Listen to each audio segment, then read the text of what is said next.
OTB AM. With Gillette, put your best face forward with our new and improved razors.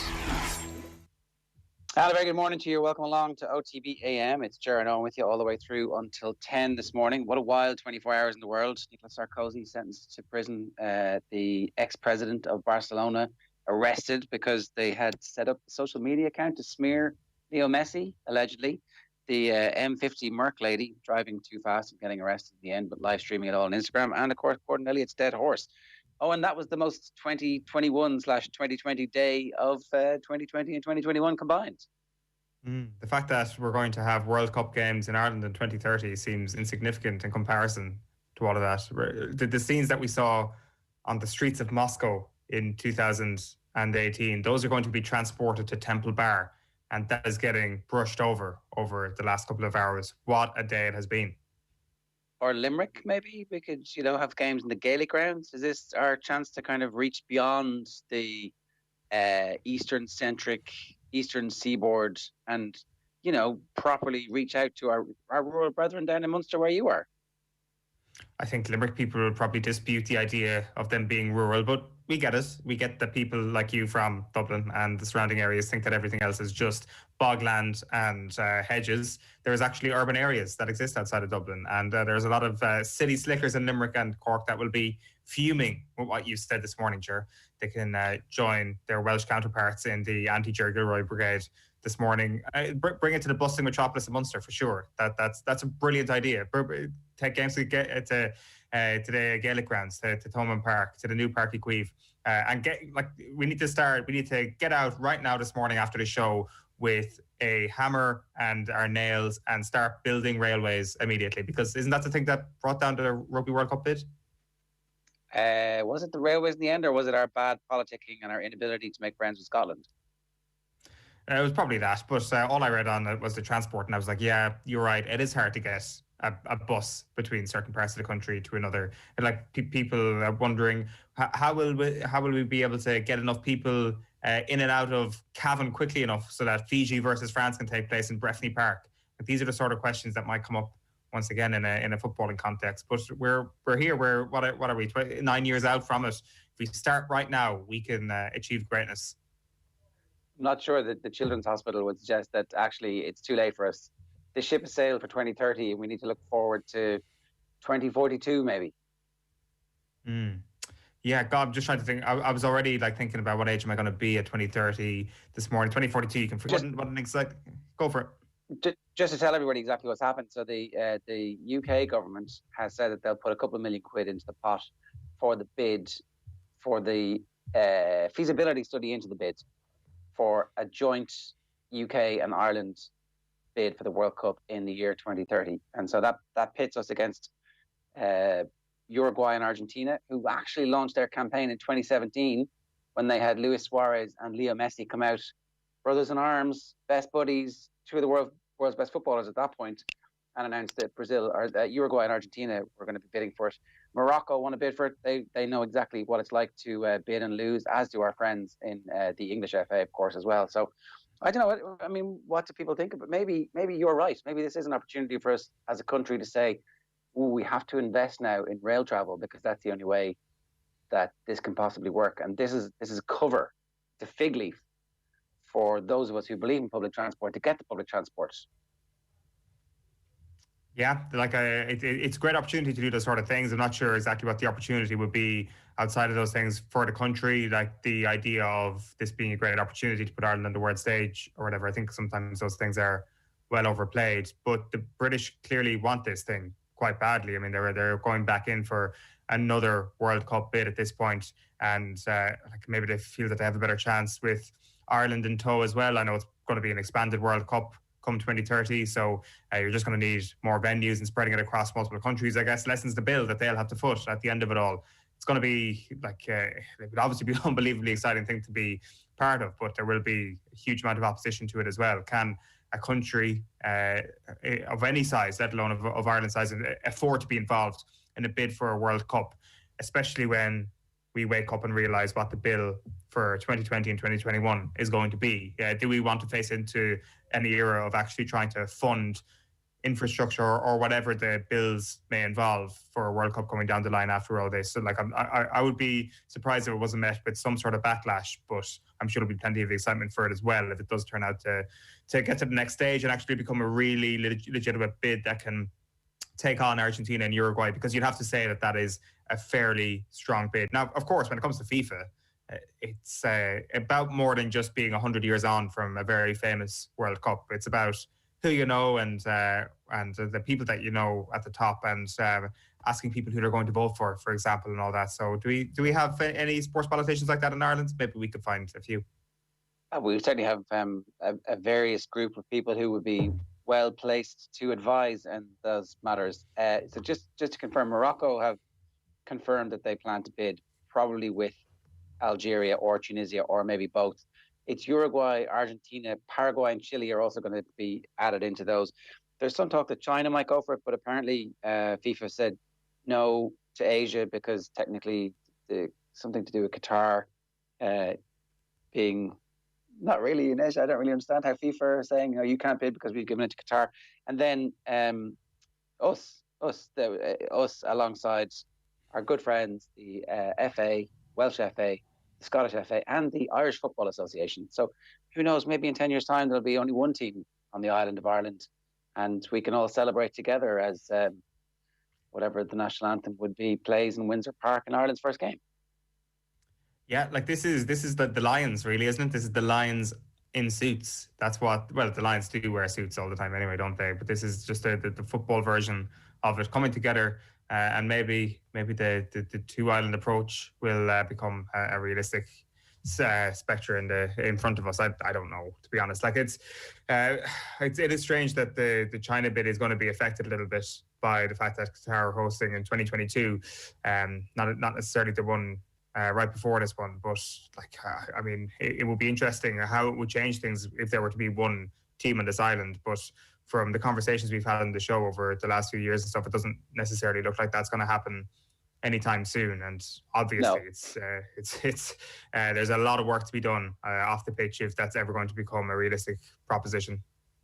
We should ask all those people on Instagram who've been abusing Irish footballers what they think of United Ireland football team, and use that as the foundational text for reasons why there might not be one for a little while. Sorry, there was one other one. Korea have said that they would like to host it alongside North Korea. So South and North Korea would be good for relations in the island. And, maybe they can bring peace to the region. Football, as we've seen in the video for Paul McCartney's song that does the rounds at Christmas, it's a wonderful peacemaking thing. Yeah, like you weren't in Korea, I presume, in 2002 for at least the southern version of it now. I presume it was one of the better World Cups that's occurred. So they've got the know-how, and they've obviously, South Korea anyway has hosted plenty of big athletics meets and stuff like that. So they'd be well up for it. Like I'm surprised to hear that. This is like they've got a political weapon there that they can use on the FIFA judges, which is probably more effective than we will have. Like, I mean, maybe we need to actually come up with something to target that. Can we get Arlene Foster and Micheál Martin in a room right now and actually suggest that we will be able to match the Korean side of it with our own all-island approach? Like that's the only way to tug at the heartstrings of FIFA when it actually comes to decision time. Yeah, I mean, it's going to be wild. You'll be able to get a visa for here if you are in one of those countries that's done a deal with the European Union, but you might not be able to travel to London or to Glasgow for a match. And what if Glasgow is like actually not part of the UK by that point? The politics of this is going to be pretty interesting to watch. So while it may waste a load of public funds, at least we'll get to talk about the politics. If there's a sign on the side of Doyle's pub in Dublin and Doyle's Corner, people would know it, just across from Trinity College. There is a good time coming, be it ever so far away. These projects that the government get involved in that are 10 years away is a really good thing for them to talk about and speak about and be ambitious for, and then it never happens and it doesn't really matter because, well, it's so far away that there's no repercussions from it. But it's a good thing for us to take our minds off the fact that the kids are back at school, the figures are as they are, the vaccine rollout's a little bit slow. Like, are you not like absolutely hanging off the chandeliers this morning, with your kids going back to school? Like, what is your plan for your free house? Well, I don't have a free house actually. Okay. We're awaiting a test at the moment, so we're self-isolating on. Sorry, to let the cat out of the bag. Well, at least you're sitting at home and doing the right thing. I hope everything goes well on that front. And when the free house does come, hopefully it does come, you'll be able to enjoy it and make use of the free gaff. But like, I can definitely see this whole World Cup bid thing. Like, I'm sure, like everybody is. It seems more legit than a lot of other bids potentially were in the past. Not quite on the level of the 2023 Rugby World Cup bid just yet, but I can definitely see this being a sort of nostalgic piece in 20 years' time, being like, remember when Ireland bid for the 2030 World Cup? That is quite often how a lot of these things end up, but fingers crossed maybe this actually has a bit more to it. There was a great line one time about the Progressive Democrats joining up with Fianna Fáil for a government, to form a government. One of the few recorded times in history of the rat swimming towards the sinking ship was the line, this is the FAI swimming towards the FA, who legendarily have been unable to win any of these World Cup bids for the last, 6 decades or so. So it's really interesting. It's really interesting that the FA want the FAI involved at any level. Like, that's, that's a remarkable piece of politicking that has been done to get to this point. So look, let's leave that story for there. If anybody has any views on it, 0879 180 180 is the number if you want to get in touch with us. The big thing that came out last night was, of course, Gordon Elliott has spoken to David Jennings in the Racing Post, and these quotes have been flashed. They're on the back pages of all the newspapers this morning. I'll spend my life paying for an indefensible moment of madness. When your world starts crumbling in front of you, it's a scary place to be. I just hope people can understand how truly sorry I am. So he's only spoken to the Racing Post, and this came after the news that the British Horse Racing Authority have said that he won't be allowed to have runners in Britain while the investigation takes place. Now, so it's possible that the investigation takes place very quickly and that the IHRB suspends him for a long time, but suspends the sentence, and then he's able to go ahead and have his runners in the UK. That's one outcome. There's a bunch of different outcomes. He gets banned for a long period of time because the outcry has been so serious, and then he has to transfer the training license that he has to somebody else who's already working in his yard. John Duggan has a great piece up on OTBSports.com talking about the potential repercussions for this, and we'll talk to him a little bit later on about it. But I may as well give you some of these quotes. It is indefensible. Whether alive or dead, the horse was entitled to dignity, a moment of madness that I'm going to have to spend the rest of my life paying for and that my staff are suffering for. I will be punished. I fully understand that, but it absolutely breaks my heart to read and hear people say that I have no respect for my horses. That couldn't be further from the truth. My whole life has revolved around horses since I was a child. I know nothing else. Horses are all I have. I came from nothing and built a dream. When your world starts crumbling in front of you, it's a scary place to be. I just hope people can understand how truly sorry I am, find some way to forgive me for what I've done. The difference between these quotes and the tone and tenor of the original statement that came out is marked.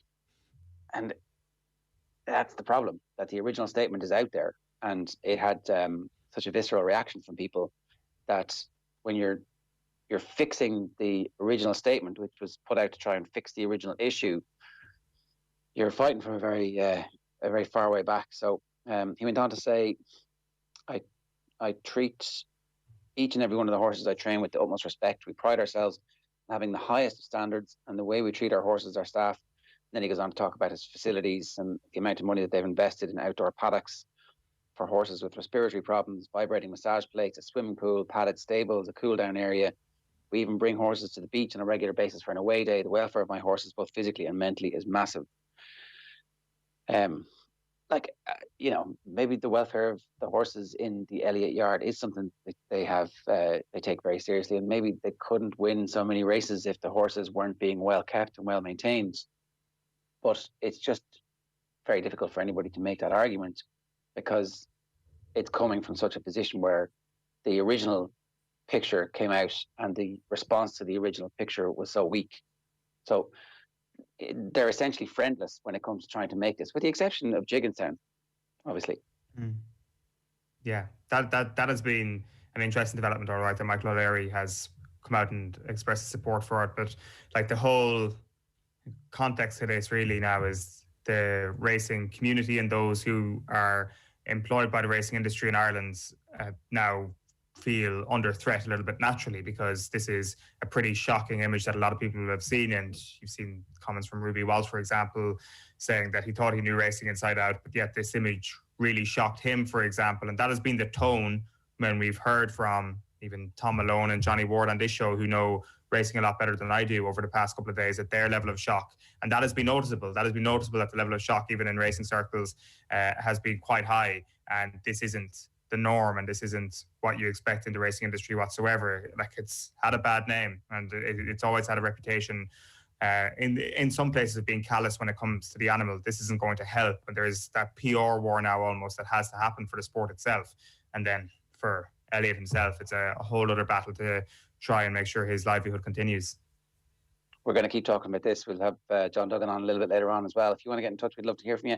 0879 180 180 is the number, or of course you can leave a comment on the YouTube stream. Now, Phil Egan is with us this morning. Phil, good morning to you. How are you? How are you doing, lads? What's going on? Well, obviously the Gordon Elliott story is the big one. It's over the back pages everywhere, and the only thing to say really is that the pressure is on, given that Cheltenham starts in 2 weeks. 2 weeks from today it starts, so it'll be interesting to see how this works out, what kind of timeline we're working with. Just more on the World Cup bid that you mentioned there. Obviously this has come no surprise really, given that FAI Chief Executive Jonathan Hill had raised the prospect of the joint bid when he spoke to the media last Friday. But the UK government has now given its backing to a bid involving the FAI, the English, Scottish, Welsh and Northern Irish Football Associations. And if it was the 2030 World Cup, it also marked the centenary of the first World Cup. Also, something to come out of that as well is UK Prime Minister Boris Johnson confirmed that Britain has offered to host extra games at the European Championships. Obviously, Dublin is one of the venues selected in this Euro format, where they're going to be played across 12 countries. The semi-finals and final was already due to be held at Wembley. Now, with coronavirus travel restrictions, could scupper those plans. Different governments obviously still have to put forward what plan they have, whether they would want their games played at empty stadiums, 10% crowd, 20% crowd, as many as they can get in. Can anyone get a full house in by the summer? We don't know. But there was Premier League action last night. Everton beat Southampton 1-0 at Goodison Park. So Everton just 2 points off the Champions League places in the Premier League, and they've also got a game in hand over fourth place West Ham. They're level on points now with Liverpool. Richarlison scored the only goal of the game in the first half. Real worry for Southampton. 9 games without a win. Their last win was actually the night that they beat Liverpool, and Ralph Hasenhüttl started crying after they beat Liverpool. But there's tears for very different reasons now for Southampton. A lot of injuries. Are you saying that he's that those tears set off a chain of events? It was some kind of free radical within the environment of Southampton, and all of a sudden nobody could take them seriously anymore? Is that where we're going with that? Not at all. They've just been very unlucky in terms of injuries, and obviously they got that hiding at Old Trafford with the sending off in the first couple of minutes. But even last night's game, they had chances. Everton were quite comfortable just to sit back after they got the goal and say, "See, can you break us down?" And there was a couple of chances in the second half. Gineppo missed a good chance, and again it was a really nice build-up, and Vestergaard had a good chance as well. But yeah, it's just not happening. They've done enough that at the moment, a couple of wins and they'll be fine, but he obviously want to get the next win very soon, because all of a sudden they start getting dragged into a relegation battle, which is mad when you think that in November they were top of the league. So it's a little bit of a concern that this is happening at the moment for them. There's obviously another game tonight. Manchester City are at home to Wolves. City will go 15 points clear at the top if they win, and they're going for their 21st win in all competitions.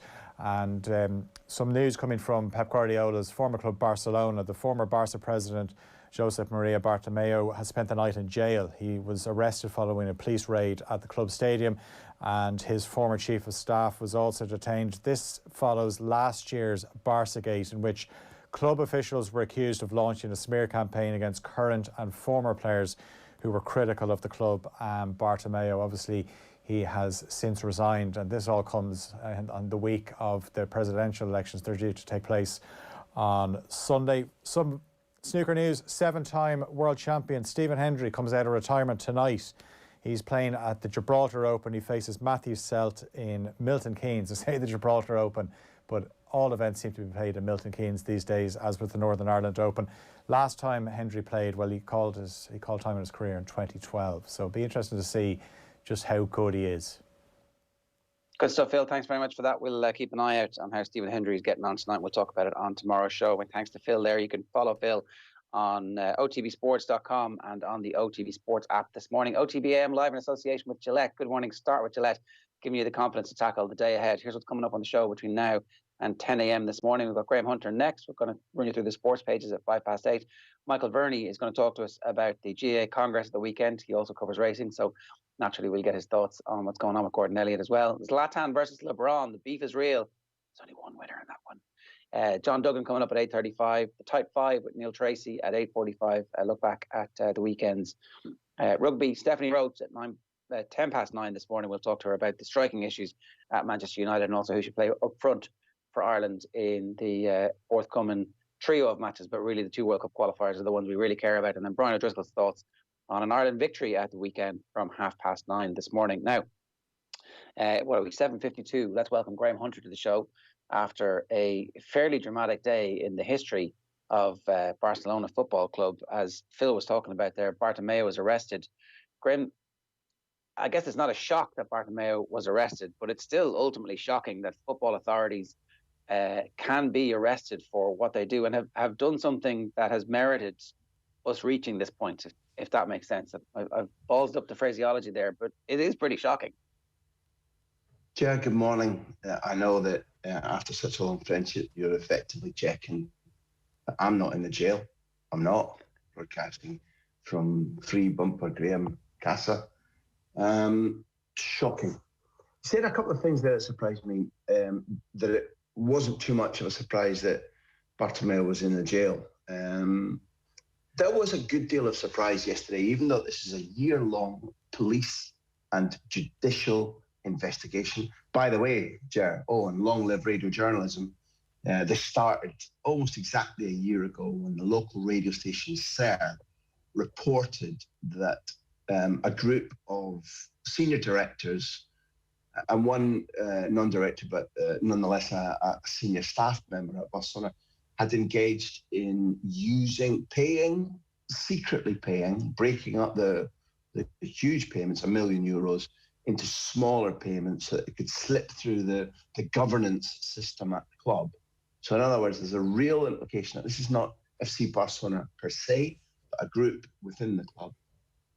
Paid 13 Ventures, a firm to besmirch various figures, including potential presidential candidates Leo Messi and Gerard Piqué, plus Xavi.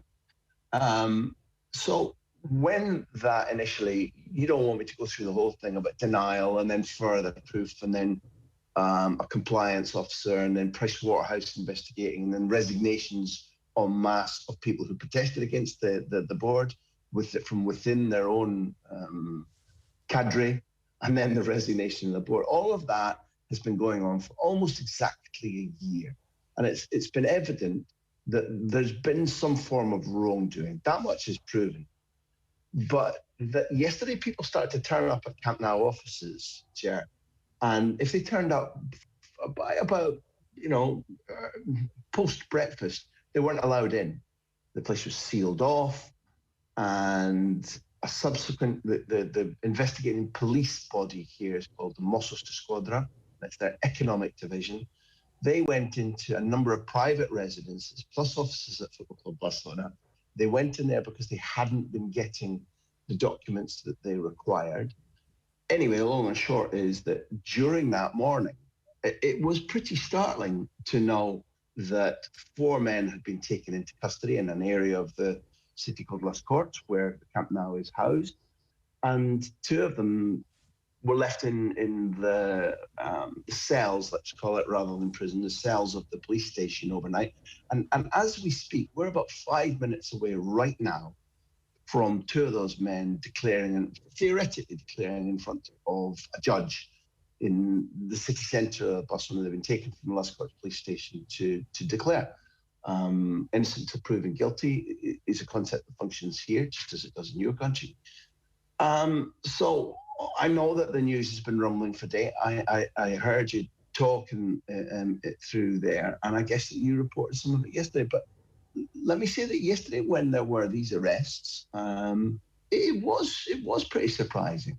And if the allegations of breaking down large sums of money so that they could pass through from these group of men, exclusively men that are accused, to the company that was allegedly paid to besmirch these people, but more figures than I've mentioned.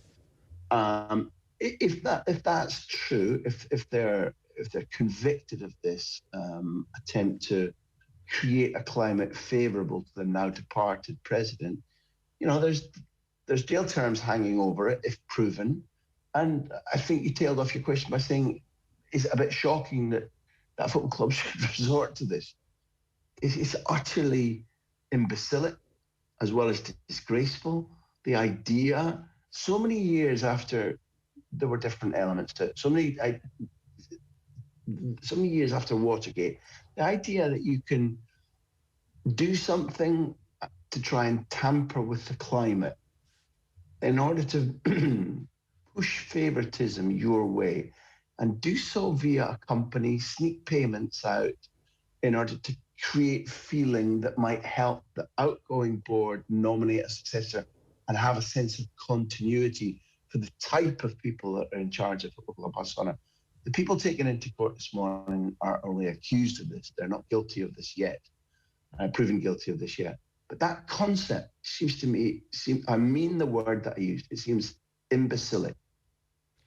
The timeline of Barçagate, Graham, and the fallout is interesting, because I didn't realise, but it's like 6 months in between Bartormeu's resignation and the first reporting of Barçagate. When you see what happened yesterday, how did it take so long?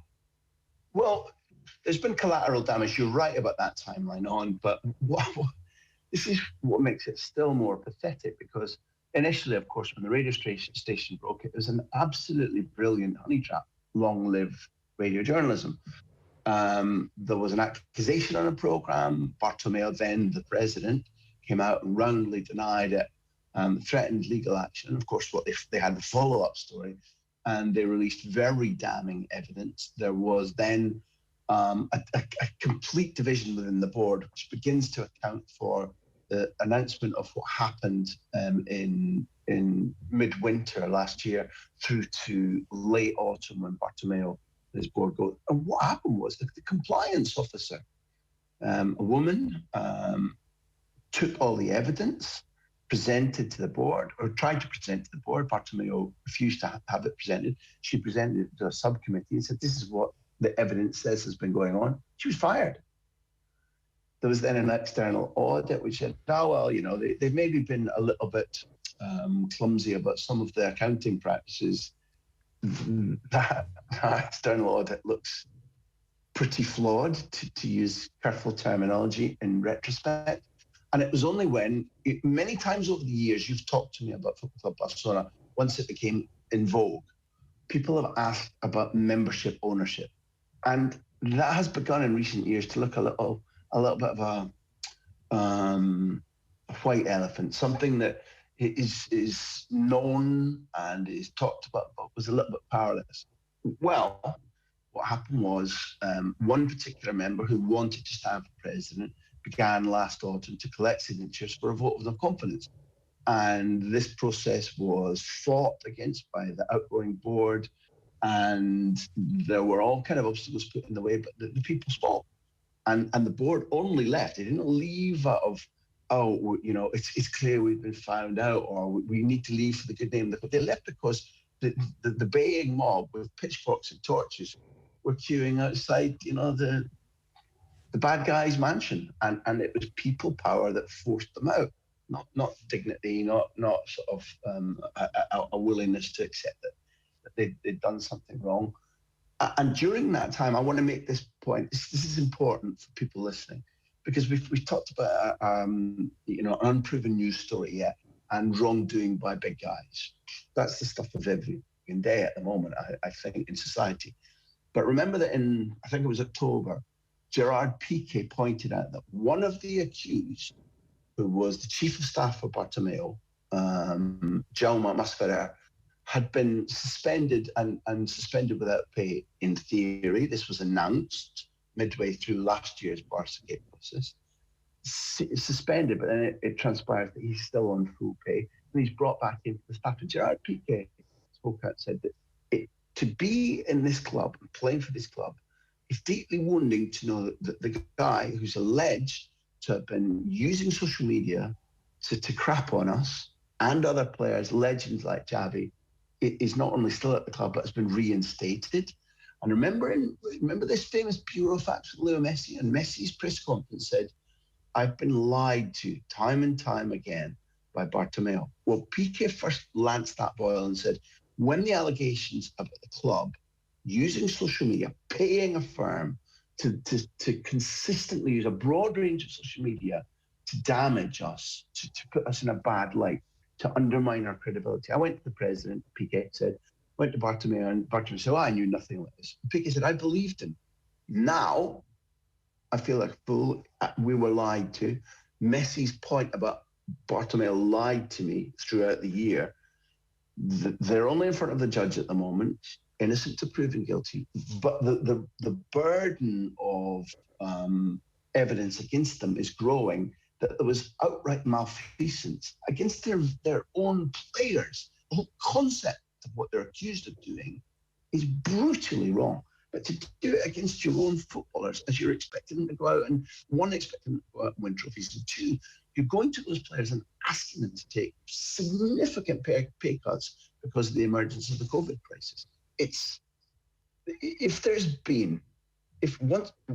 proven, then I don't believe there's been a bigger scandal in the history of the club. What would the outcome be if this is proven? If it's proven against the people who are the four men who are accused of it, and there might, if proven, there might be further collateral damage. Those who are accused and who are standing in front of the judge right now, Ariana Hill, there is the threat of prison sentences. This is a strange country for carrying out the full weight of the law. Influence counts, and it's yet to be proven. For the benefit of the integrity of the law and for the benefit of the ball, it has yet to be proven. If proven, the penalty for the offences that they are accused of does carry jail terms from months to, I think, a maximum of 4 years. From the club's perspective, the damage to their reputation, is that the type of thing that actually a new administration comes in and very quickly is able to repair? Am I right in saying there's presidential elections this weekend? Could a new president make peace with Messi and with Piqué and with Xavi and say, we want you all to help us rebuild the reputation of this club and restore to the owners, the fans, the sense of we are a Messi club as opposed to just a Messi club? How long ago that phrase seemed to be not only in vogue but viable. The answer is, Ger, if I'm honest with you, I don't fully know. Today will be a day of celebration. Yesterday and today will be a day of celebration in the households of many current players of the club and some ex-players. No question about that. Setting things right, there are three candidates, one of whom was pretty prominent on Bartomeu's board. So in the case that Tony Freixa wins, no. And I'm not a Barca fan nor a Barca sociopath. Having seen him in action over the last, I don't know how many years, it would be devastating if that man wins. It's pretty embarrassing from my point of view that he's even got this far in the hustings. The other two candidates, Joan Laporta, carries his own issues into this, but he has been a steadfast critic of and opponent of Josep Maria Bartomeu, and therefore the answer to your question there is maybe. Victor Font, the guy who originally was part of the reason that the now departed board of Football Club Barcelona began to, how do I phrase this? Allegedly began to think that they needed to create a climate of fear and dislike. Victor Font was the original reason, because over a year ago, one, it was clear he was going to stand for the elections, which were always due in this calendar year, had to be held before this summer.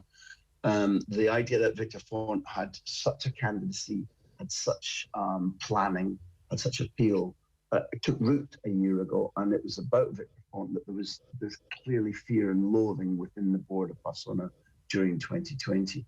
He is still standing, but Joan Laporta looks to have overtaken him comprehensively, stripped him of some of his policies and ideas.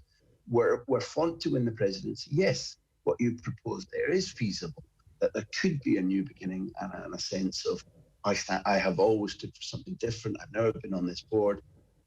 With Laporta, he's such a clever, charming, politically shrewd man. The answer to your question is maybe. But what's going on now, will undoubtedly affect people's minds, socios' minds, before they go to the hustings and vote on Sunday, March the 7th. There will be a new president. You said, can they change the image? Can they heal the damage with the players? Honestly, as much as I'm used to saying bold things on off the ball, I'd ask you, let me use the phrase, let's wait and see, because this is a pernicious, still unraveling, acidically damaging subject.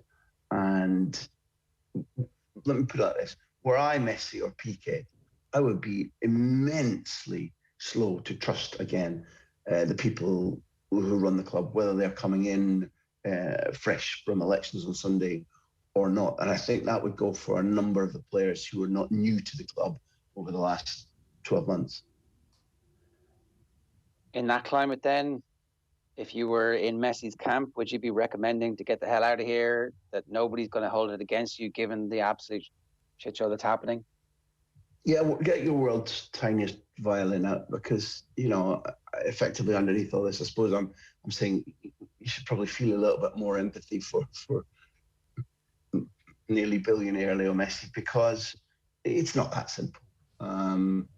If you're advising Leo Messi, number one, you're probably wasting your time, because he's a very stubborn guy who, when he comes to a decision, largely it will be his own, and whatever that decision is, he'll stick to it stubbornly. But the ideas of changing country, changing language, changing culture, moving a family in the pandemic, uprooting himself from both the club and the city that he's known all his adult life, they will remain dominant themes over and above what he feels about the fact that the man who he claimed lied to him, the man who said he could go for free, the man who then reneged on that promise and did a runner. How well Josep Maria Bartomeu sounds when you explain all that, doesn't he? What a lovely character. The very fact that there are now judicial accusations and police, two separate things, accusations against that man, might make you think, okay, once he's cleared up, I can say, or it might make you think, I'm not trusting again, and I'm going, okay, I take your point. But there are so many other big ticket issues that Leo Messi has to come to terms with, that I'm not sure this will be the deciding factor, whether he moves to Manchester City, Paris Saint-Germain. I still think Inter Miami is down the line, not this summer, or stays at Football Club Barcelona. And personally, opinion-based only, I think the chances of him staying, when you watch him recently, and what pleasure he's finding in his football, I think the chances of him opting to stay, wanting to stay, are rising a little bit. Whether the club has the money to persuade him to stay, pay him to stay, that's a question for another day. Graham, good stuff. Thanks a million. Graham Hunter joining us there from Barcelona. We'll keep an eye on those court proceedings across the day for you on otbsports.com and on all of our social channels. It is, what are we at? 10 minutes past 8 this morning here on OTBAM. Plenty more still to come. We're talking with John Duggan around about 8:30 about the very latest Gordon Elliott news. There's rugby with Neil Treacy later on this hour. football with Stephanie Roche after 9 o'clock, and we're back after these talking GAA with Michael Verney. OTB AM on OTB Sports Radio, Ireland's first and only sports radio station. Off the ball. We've collected data, a belief test on 213,000 kids. But my concern is, I think the top 75%, they're pretty okay. Right. I think the bottom 25% are falling off a cliff. Falling off a cliff. And I think probably that bottom even 20% will result in probably 90% of healthcare spending in 50 years, 60 years. Off the ball. Weeknights from 7 and weekends from 1. This is OTB Sports Radio, live 24/7 on the OTB Sports app. Tom Watson, you're welcome to Golf Weekly. Hey, this is going to be fun. Very happy to say European captain and, of course, 3-time major winner Padraig Carrington joins us. Today's special guest on Golf Weekly is Lee Westwood. Thanks very much. Yeah, I'm honoured and delighted. Let's bring in Paul McGinley, who joins us now. Paul, you're very welcome. Shane Lowry, how are you keeping? I'm good, thanks, yeah. Well, I'm as good as I can be. The biggest names in golf and Ireland's best golf podcast, Golf Weekly, now exclusively available on Patreon. Go to otbsports.com/Golf Weekly to sign up now. Get ready for the Cheltenham Festival with the Boyle Sports app, with a special offer guaranteed on every race, every day of the festival, plus extra places on each way bets over all 4 days. The Boyle Sports app has got you covered. Need to study up? Check out our Racing Post insights or watch our exclusive video previews with Cheltenham Gold Cup winning jockey Robbie Power. The Cheltenham Festival on the faster than ever Boyle Sports app. Boyle Sports. This is betting. Gamble responsibly. See gamblingcare.ie. 18+. OTB AM. With Gillette, put your best face forward with our new and improved razors. Now, you might have missed it at the weekend, but the annual GAA Congress happened virtually. I'm delighted to say Michael Verney of the Irish Independent is with us to chat through some of the stuff that happened. Michael, I wonder, was what happened at the Congress this week less important than what didn't happen in some ways? A lot of big decisions were kicked down the road until we might be able to have a Congress in person. Yeah, I'd agree with you to an extent. I think there was still a massive decision made, and that was the cynicism rule, particularly in hurling. A rule change that I definitely think should have been kicked down the road until we had an in-person special Congress later on in the year, because they're basically rule changes that are fundamentally going to change, particularly how hurling is going to be played. Now, I'm not saying for a minute that cynicism doesn't exist in hurling. It's quite obvious that it does, but they've really pushed the nuclear button here with the changes that they've made. Personally, I think increasing the area with which a penalty could be given out to the 21 and within that semicircle area, I would have loved to experiment to see, would that be enough to curb cynicism, rather than introducing a sin bin, which could fundamentally change an awful lot of games that are played to the extent that, you know, a player is going to be in the sin bin for 10 minutes if he is adjudged to have committed a cynical foul to deny a goal scoring opportunity. That brings in all sorts of other possibilities into the game, in my opinion. The likelihood of forwards trying to buy a tackle like that or encourage a tackle like that will probably increase. I just think it fundamentally changes the game. I think we've gone too far to that side. I know it's only on an experimental basis for 1 year, but I would have just loved to see if they just trialed the new penalty rules just to see whether this would have helped to curb cynicism. I personally think that this should have been kicked down the road as well. I think it's a massive change. Particularly, it could come in this year's championship, you know, on the back of, you know, maybe potentially 2 to 3 games that players will have had to play with these new rules. And whatever about players, referees will have had very little time as well to get used to these new rules. It also places massive pressure on their shoulders, even more pressure. I suppose it's very subjective, you know, what is a cynical foul? What is a goal scoring opportunity? So I think we've created a lot of problems for ourselves here, but I think we've gone a bit too far. I'm not saying that we shouldn't have changed, that a rule change wasn't needed. I just think by trialing the penalty and seeing whether those changes would have been enough, I think that would have been enough for 2021. And then if that didn't work, no problem, open to something else, open to another change. But I just think we've gone a bit too far the other way. So for anybody who missed it, what exactly is the new rule? So if a cynical foul denies a goal scoring opportunity anywhere inside the 21-yard line or inside the semicircle D, basically a penalty will be awarded, a one-on-one penalty, which is obviously a high percentage chance of that being scored, and the offending player will be sent to the sin bin for 10 minutes. And there are people want, you know, the same rules for hurling and football, which is fair enough. But if you look at it, they are different. They are fundamentally different games. If, you know, somebody goes to the sin bin in football, you can put a lot more players behind the ball and potentially not concede that much or pack the defence. In hurling, you can score from 100 yards, so you can put as many players as you want back there. You might concede a goal, but you could easily concede 10 points. A game could be over by the time a player comes out of the sin bin for what could be a subjective foul. It could be a foul. I'm sure there will be goal scoring opportunities not blown, and there will be ones that they won't be blown as well. So it's going to be interesting. It does place an awful lot more pressure on the referee, even more pressure, and God knows they have enough pressure on their shoulders already. It feels that, Michael, this is a conversation that's really got going in the last 2 seasons, and sometimes it feels that GAA can be a slow-moving thing and that Congress is the slowest moving part of the slow-moving thing. It seems like a really radical thing to have happened so quickly at GAA Congress.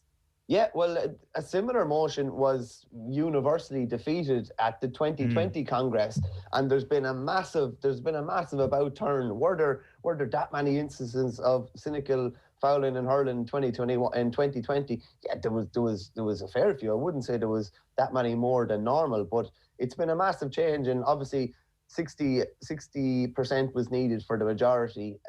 It scraped over line with 61. I would just personally, when you're fundamentally changing the rules, as much as you're going to be changing, and particularly in hurling, I just think it would have been better to leave it to a special Congress. They had a 55-minute debate on it. That's how important this topic obviously was and is. So, would they have had a 55-minute debate on championship structures? They potentially would have, and they would have if they would have kicked it down the road until the special Congress. So I just think we've potentially tinkered a bit too much. I'm not saying hurling is perfect. I love hurling, but I'm not saying it's perfect. And you should always be open to improvements being made to your game. But I just think we've gone potentially a bit too far. Maybe after the experiment year, they'll realise maybe the sin bin wasn't a great idea and the penalty is enough of a deterrent. I would have went with the incremental changes rather than making a sudden and very, very kind of a seismic change. Why did it pass this time, Michael? Was there more gravitas behind the person who pitched it? I wouldn't say. Well, it's coming from the Standing Rules Committee again. I suppose it's just something that seemed to have built up an awful lot of momentum throughout the year. We wouldn't really have been talking too much about cynicism in hurling up until probably 2 or 3 years ago. But I don't think there was a Sean Cavan, Conor McManus moment or anything like that, where everybody just kind of went, "Oh, we need this to come in." But it just seems to have gathered huge momentum. You've also found as well, I'm not saying that this was the case, but you'd often find that GAA presidents have certain things that they want to try and get through during their reign, and maybe it's no coincidence as well that this was John Horne's this was one of his last acts as president, and maybe it's something that he felt very strongly about and was talking to an awful lot of people to try and get it over the line. But I just think it warranted an awful lot more debate, and I think it warranted an awful lot more thought than maybe we've given it. You mentioned John Horan there. His response to Michael Duignan's comments on funding was very interesting. So for people who've missed this, Michael Duggan, who obviously is the Offaly chairman, said that one of the biggest challenges they have is financial, that the ability to survive, never mind compete again at the highest level, is based on urgent equalisation of funding. I just think this whole discussion has been, I won't say swept under the carpet, but I think times have changed. Dublin have received support when they needed it. Other counties need it now. And John Horan took issue with that, Michael. He said to refer to it as swept under the carpet. He said he found that a bit insulting. Was there a little bit of a tension there? Did Dugan's comments not go down well? Dugan's comment, he didn't actually say it was kind of swept under the carpet. He said it kind of, for want of a better word, it may have been swept under the carpet. And obviously, in the job that we're in, those kind of words are taken as verbatim. He said it was swept under the carpet. He didn't necessarily say that, and it's fair enough for John Horan to take kind of umbrage with that. I wouldn't say it's been swept under the carpet, but as you said, Dublin got funding when they needed it. They're self-sufficient now. It's a really sustainable organisation there now. Whereas a lot of the smaller counties, shall we say, don't have the same opportunities available to them. Be it funding, sponsorship that they can get from other counties. So I think Michael makes a fair point, and I think he probably speaks for a good few of the smaller counties. But saying that, we did a survey in Independent a couple of weeks ago, and it was overwhelming what the feedback we got back from a county board chairman. I think it was 75% county board chairman didn't want the Dubs defunded. So, and Michael was one of the few kind of outliers who was basically speaking against that. So it's a fair point, but it's not something. I suppose John Horan, obviously he's a Dublin man. It's probably not something that maybe he was the right president maybe to tackle this issue. But I definitely do think it's on the agenda to be tackled in the very near future. And with John Connellan's motion, which I'd imagine would receive quite a bit of support from clubs around the country and some counties, I'd imagine that would be on the clár for the 2022 Congress. Do you give it any chance of passing, though? Because as you mentioned, your own survey in the Irish Independent is basically the exact same metric that he will be using to determine whether or not his thing will pass next year. And you've got evidence to suggest that if the vote took place at the weekend, it would have gotten heavily defeated. Yeah, it's a difficult one. No more than the hurling cynicism rule. Like if you'd polled county board chairman, 12 to 15 months ago, it would have been universally against it. And it changed quite quickly and flip-flopped in a year. So it's going to take an awful lot of work behind the scenes. But I know, like even in my own club in Borough, that John Connellan's motion will be discussed at one of our executive meetings. And we could look at, and no more than any other club, could look at bringing that to our county convention and getting that brought onto the clár for the Congress. But it seems like there is an awful lot of work just to make that change. It would be a big change, but it seems like there's an awful lot of work going to have to go on behind the scenes for like that. It is a massive change, and it would affect the Dubs, and it would obviously affect everybody else positively because they would have more funds available to them. But it doesn't look like at this moment in time that it would go through. So there's going to have to be an awful lot of work done behind the scenes. But we've seen that can be done. It has been obviously achieved with motions from last weekend that weren't popular the year before. So that could easily change. That's the thing, Michael, with this, isn't it? That Connellan has given himself a whole year of lobbying and has very high-profile people like Michael Duggan out there amplifying that viewpoint. And all of a sudden, your club says that you mandate your delegates to go to county board, and all of a sudden, if enough clubs do that, county boards will actually have no choice. The county board chairman. So your survey was really interesting. The Dubs chairman was essentially saying, "I can't say anything until county board essentially tells me what to say." So the way that Connellan has gone about this, if you want to make change, you tell everybody what you're going to do a couple of years in advance, and you spend your couple of years agitating for it. I wouldn't be terribly surprised if this did go through. Maybe a better way of phrasing that I would be terrified if I am the Dublin County Board at the moment, and if I am Croke Park and I want things to maintain the way they are. So I'm interested to see that there hasn't really been that much of a rearguard action or an alternative plan put forward by the Dubs or Croke Park. Is there one coming, do you think? Potentially, as you said, they didn't make any comment to us. As he said about John Connellan, it's probably knowledge and wiseness beyond his years to give himself actually time. It's a knowledge of how the GAA works that you do need to get an awful lot of work done behind the scenes. You need to be talking to people. You need to get this idea fester in people's head. He obviously got a kind of, I'd say there was a lot of support when he initially kind of pitched it. Now it's gone back to clubs. That's the way it works. You'd have clubs talking around the country. Many clubs maybe might get this on the, been talked about at their convention. And that's kind of how you do it. You have to start at the bottom and work your way up. So as regards whether the Dubs have some sort of a plan in place, given how well structured they are and well organised they are, I wouldn't be that surprised if they have some sort of an alternative. And I'm sure if their funding is substantially cut, I'm sure they will find ways to deal with that too, because they have obviously maximised the funding that they're getting. So I'm sure they'll be able to. I'm still sure to be able to operate to a very, very high level, even if they're not operating off the same funds that they would normally be used to getting. They've maximised the funding, and Dublin GAA officials will tell you that they've got the maximum value out of the funding that they've got as well. And it's interesting listening to the new man at the helm now, Larry McCarthy, asked about this question of funding.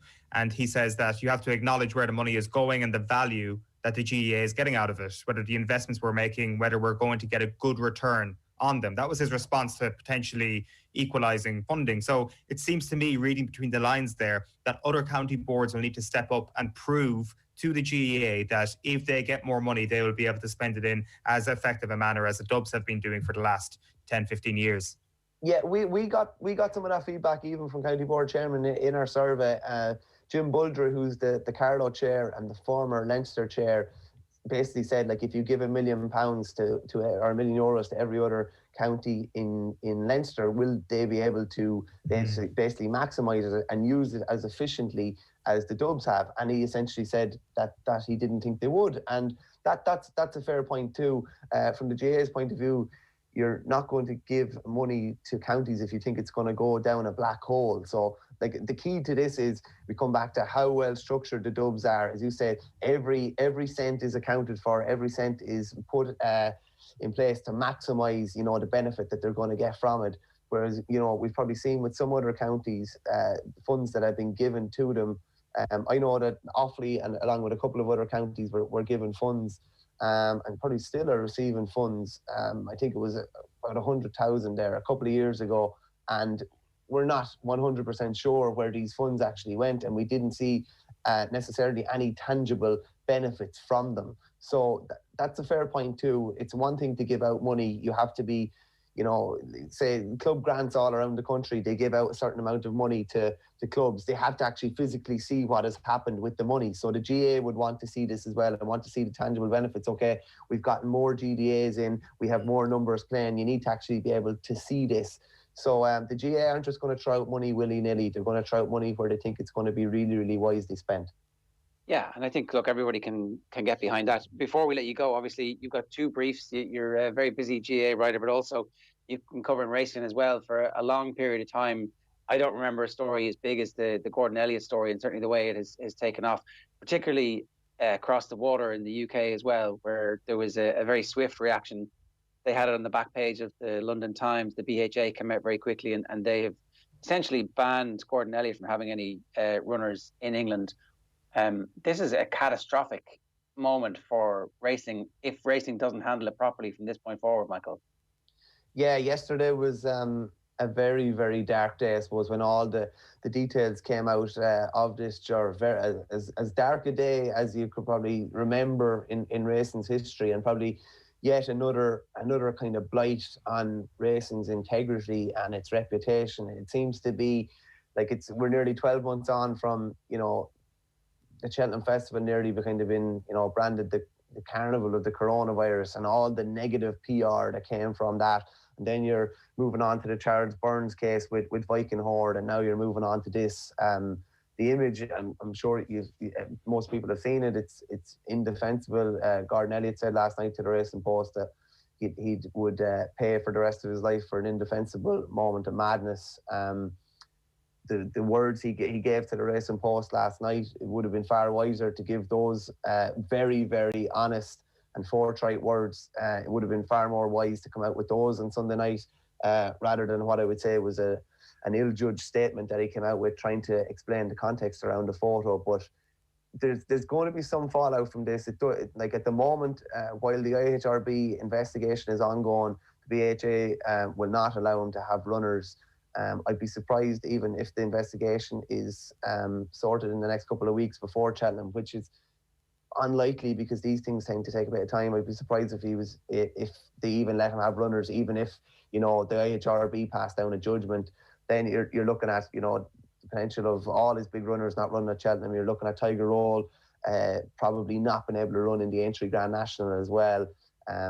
But they have to take a fairly hard stance with it, in the sense that, like, it's a shocking image. And I think the thing with racing is it always comes back to, fundamentally in racing, it's about the care of the animal, and he didn't show any care to the animal there. The only thing I will say to it as well, and he's been absolutely, you know, pillarized and vilified by all and sundry. As Michael O'Leary says, you know, everyone does make mistakes. This is a very bad mistake. It's an awful look for racing, and it's an awful look for Gordon Elliott as well. The British authorities have really taken hold of it. It looked like they're going to take a really, really hard line.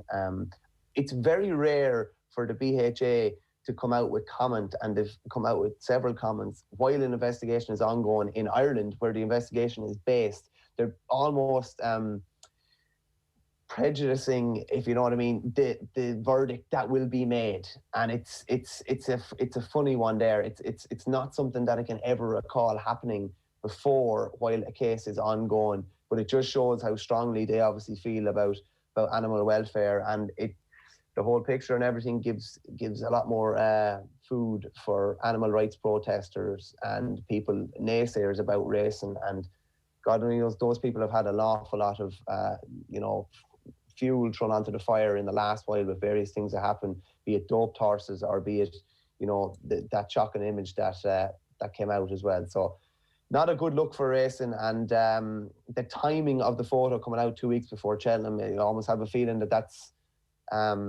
that wasn't an accident as well. Michael, we'll leave it there for now, but always great to talk to you. Thanks a million. Thanks very much, guys. Appreciate it. Michael Verney, the Irish Independent, giving us some thoughts there. OTB AM is live in association with Gillette. Good morning, start with Gillette, giving you the confidence to tackle the day ahead. If you want to get in touch with us this morning, we'd love to hear from you. 0879 180 180 is the WhatsApp number, and you can also, of course, get us on our YouTube comments. Right, it is time for us to talk about a new beef is real. This happened at the weekend. It was Zlatan versus Lebron, two of the world's great sports stars wrestling here. Owen, what's going on? Yeah, this is the Battle of Los Angeles. Former LA Galaxy star Zlatan Ibrahimovic, of course, going up against Lakers star LeBron James of the Lakers. So for people who might have missed this beef, and you know what, I'm not so sure the beef is very real at all. More on that later. But for people who might have missed the start of this beef, here is Zlatan speaking to Discovery Plus Sport. You like going to watch basketball? Yeah, I liked a lot, and I mean, he's a phenomenal in what he's doing. But I don't like when people, when they have some kind of status and they go in and they do politics at the same time what they're doing. I mean, do what you're good at. Do the category you do. I play football because I'm the best in playing football. I don't do politics. If I would be a politician, I would do politics. That is the first mistake people do when they become famous and they come in a certain status. Stay out of it. Just do what you're best at, because it doesn't look good. Now, people were quick to point out that Zlatan telling other athletes to stick to sport is hypocritical, considering he's been willing to take endorsement money from Xbox, from Volvo, from Samsung, from Nivea in the past, which isn't exactly sticking to sport. But in fairness to Zlatan, let's just focus on the fact that he's talking about politics and politics only here. He's been relatively consistent, at least, on his view of politicians, at least. So ahead of Euro 2016, he gave this interview to CNN. Can you finish these sentences for me? Donald Trump is. I don't care. However, from the same piece, we also had this.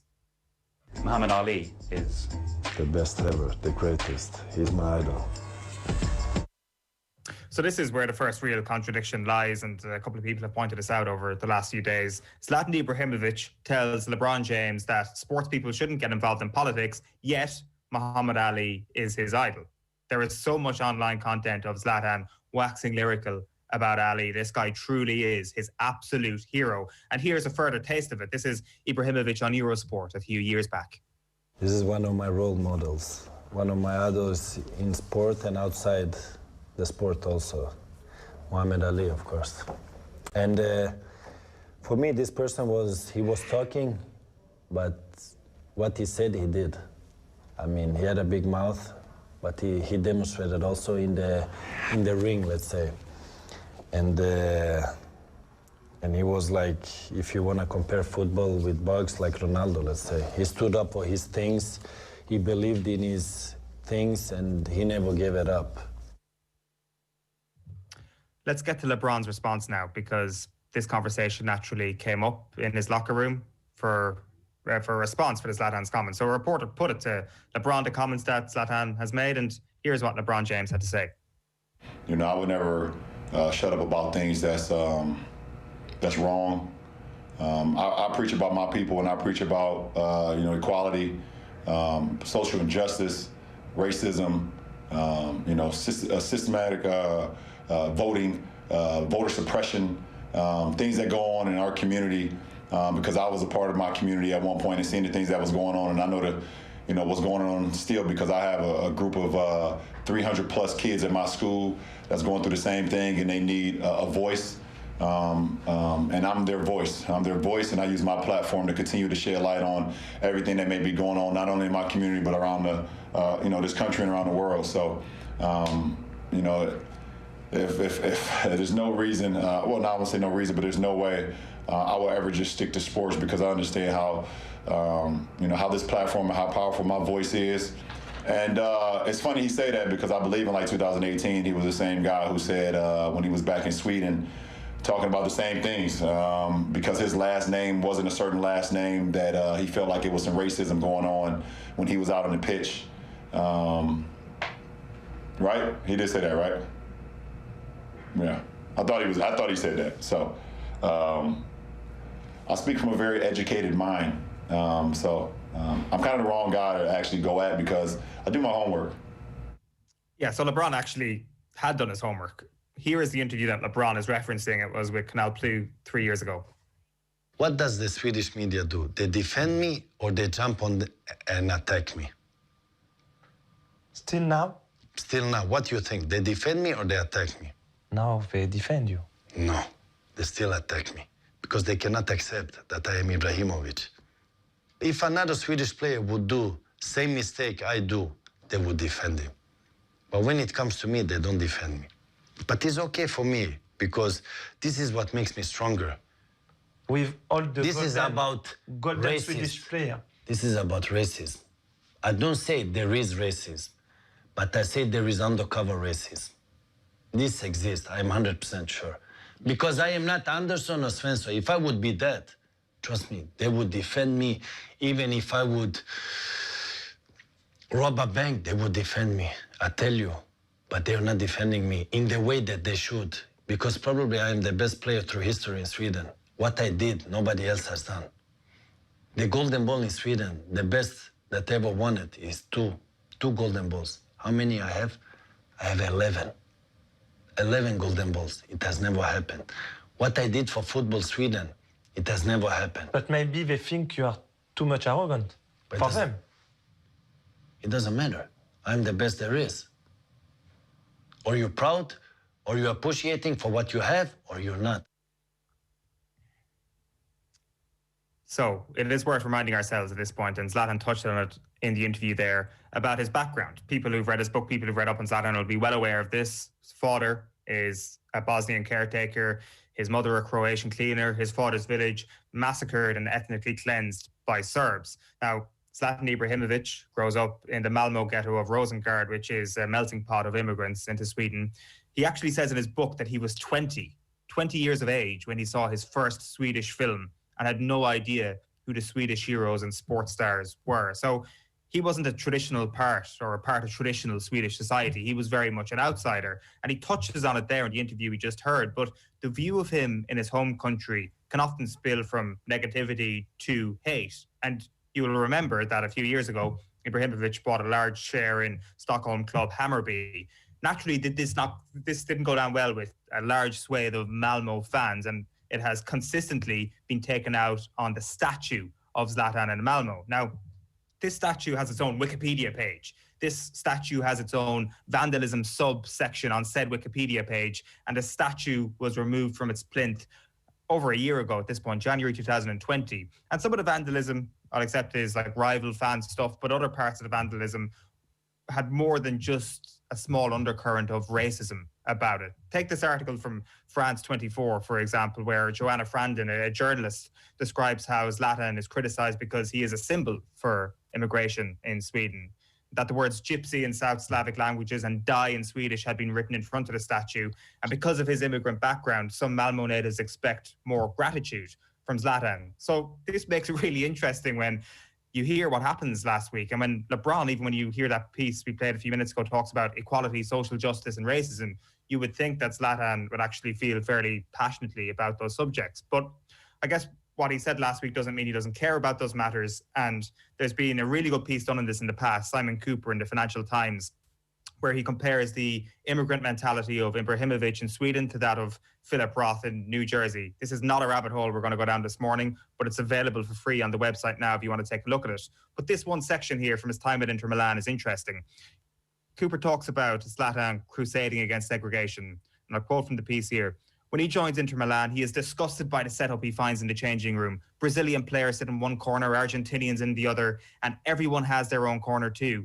Zlatan understands people sitting with their friends. That happens at all clubs. But here they did it all on the basis of nationality. That was so primitive. He tells the club's president, Massimo Moratti, that the national cliques must go. These attacks on segregation are the only views on society Zlatan expresses in his book. So I accept that we're clutching at straws here when we're trying to get an identity of what Zlatan thinks about politics. But then we look at his view on racism last year when the Black Lives Matter protest really came through and was transported through sport. And this is Zlatan speaking to the BBC about racism in football in December. It's not about the last 9 months. I think this is an issue people have been talking for a very long time. And I think my game, football, is where you connect all the people from all these parts of the world in one. So I say football is one religion and everybody is welcome. And when those things happens, when we talk about racism, I think it's bad educated people that has no clue what it's all about. We are living in 2020 now, and the world looks like it does. So it doesn't matter where you come from, whoever you are, or what color you are. We're all the same in the end. So either you change, you give a real consequence, or you do nothing. So there is nothing, no steps between, because that between will not help. There is yes, there is no. So I don't think anything we hear here necessarily paints a picture that Zlatan didn't mean what he said last week. It's just that he has very much experienced racism in a sporting context and has spoken about racism in a sporting context, as we've just heard.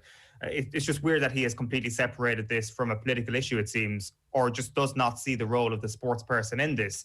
And I think the point I'm trying to make is that him having a go at Lebron last week is actually just kind of weird. It doesn't seem that they're a million miles away when it comes to their views on certain social issues. Now, he's got varying views on other things, but when it comes to race and certain social issues, they're on the same side, it seems. And maybe Zlatan's beef is actually just with politicians themselves and governments around the world and thinking that sports people should stay out of it.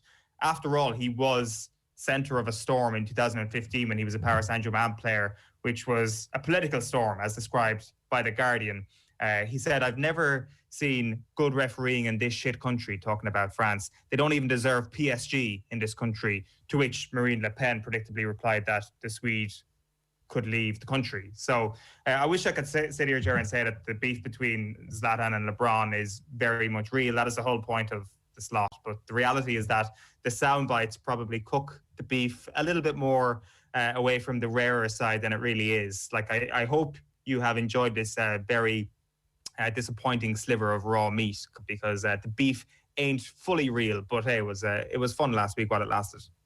Okay, so Zlatan might have been a bit of a numpty last week, going against his own stated views.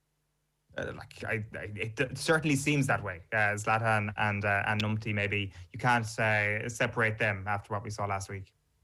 Okay, that's that lab-cultured beef that you just served us up there, essentially. A vegan form of beef that we've just had. Nothing wrong with that.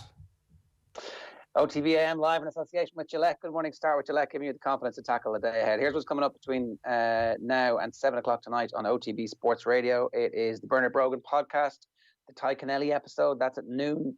OTB Gold at 1 o'clock. Ronnie Delaney. Always great to listen to the self-confidence of Ronnie Delaney as a runner who was literally the best middle distance runner in the world for about a 12 or 18 month period. He went unbeaten.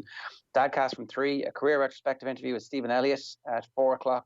Jerry Eisenberg on Muhammad Ali, very appropriate given what we've just heard about Ali from Zlatan there. That is at 6 o'clock tonight. Jerry Eisenberg, always brilliant to listen to as well. And then the show is live with Joe from 7 this evening on Off the Ball on News Talk. Now at 8:46, let's join John Duggan this morning. John, how are you?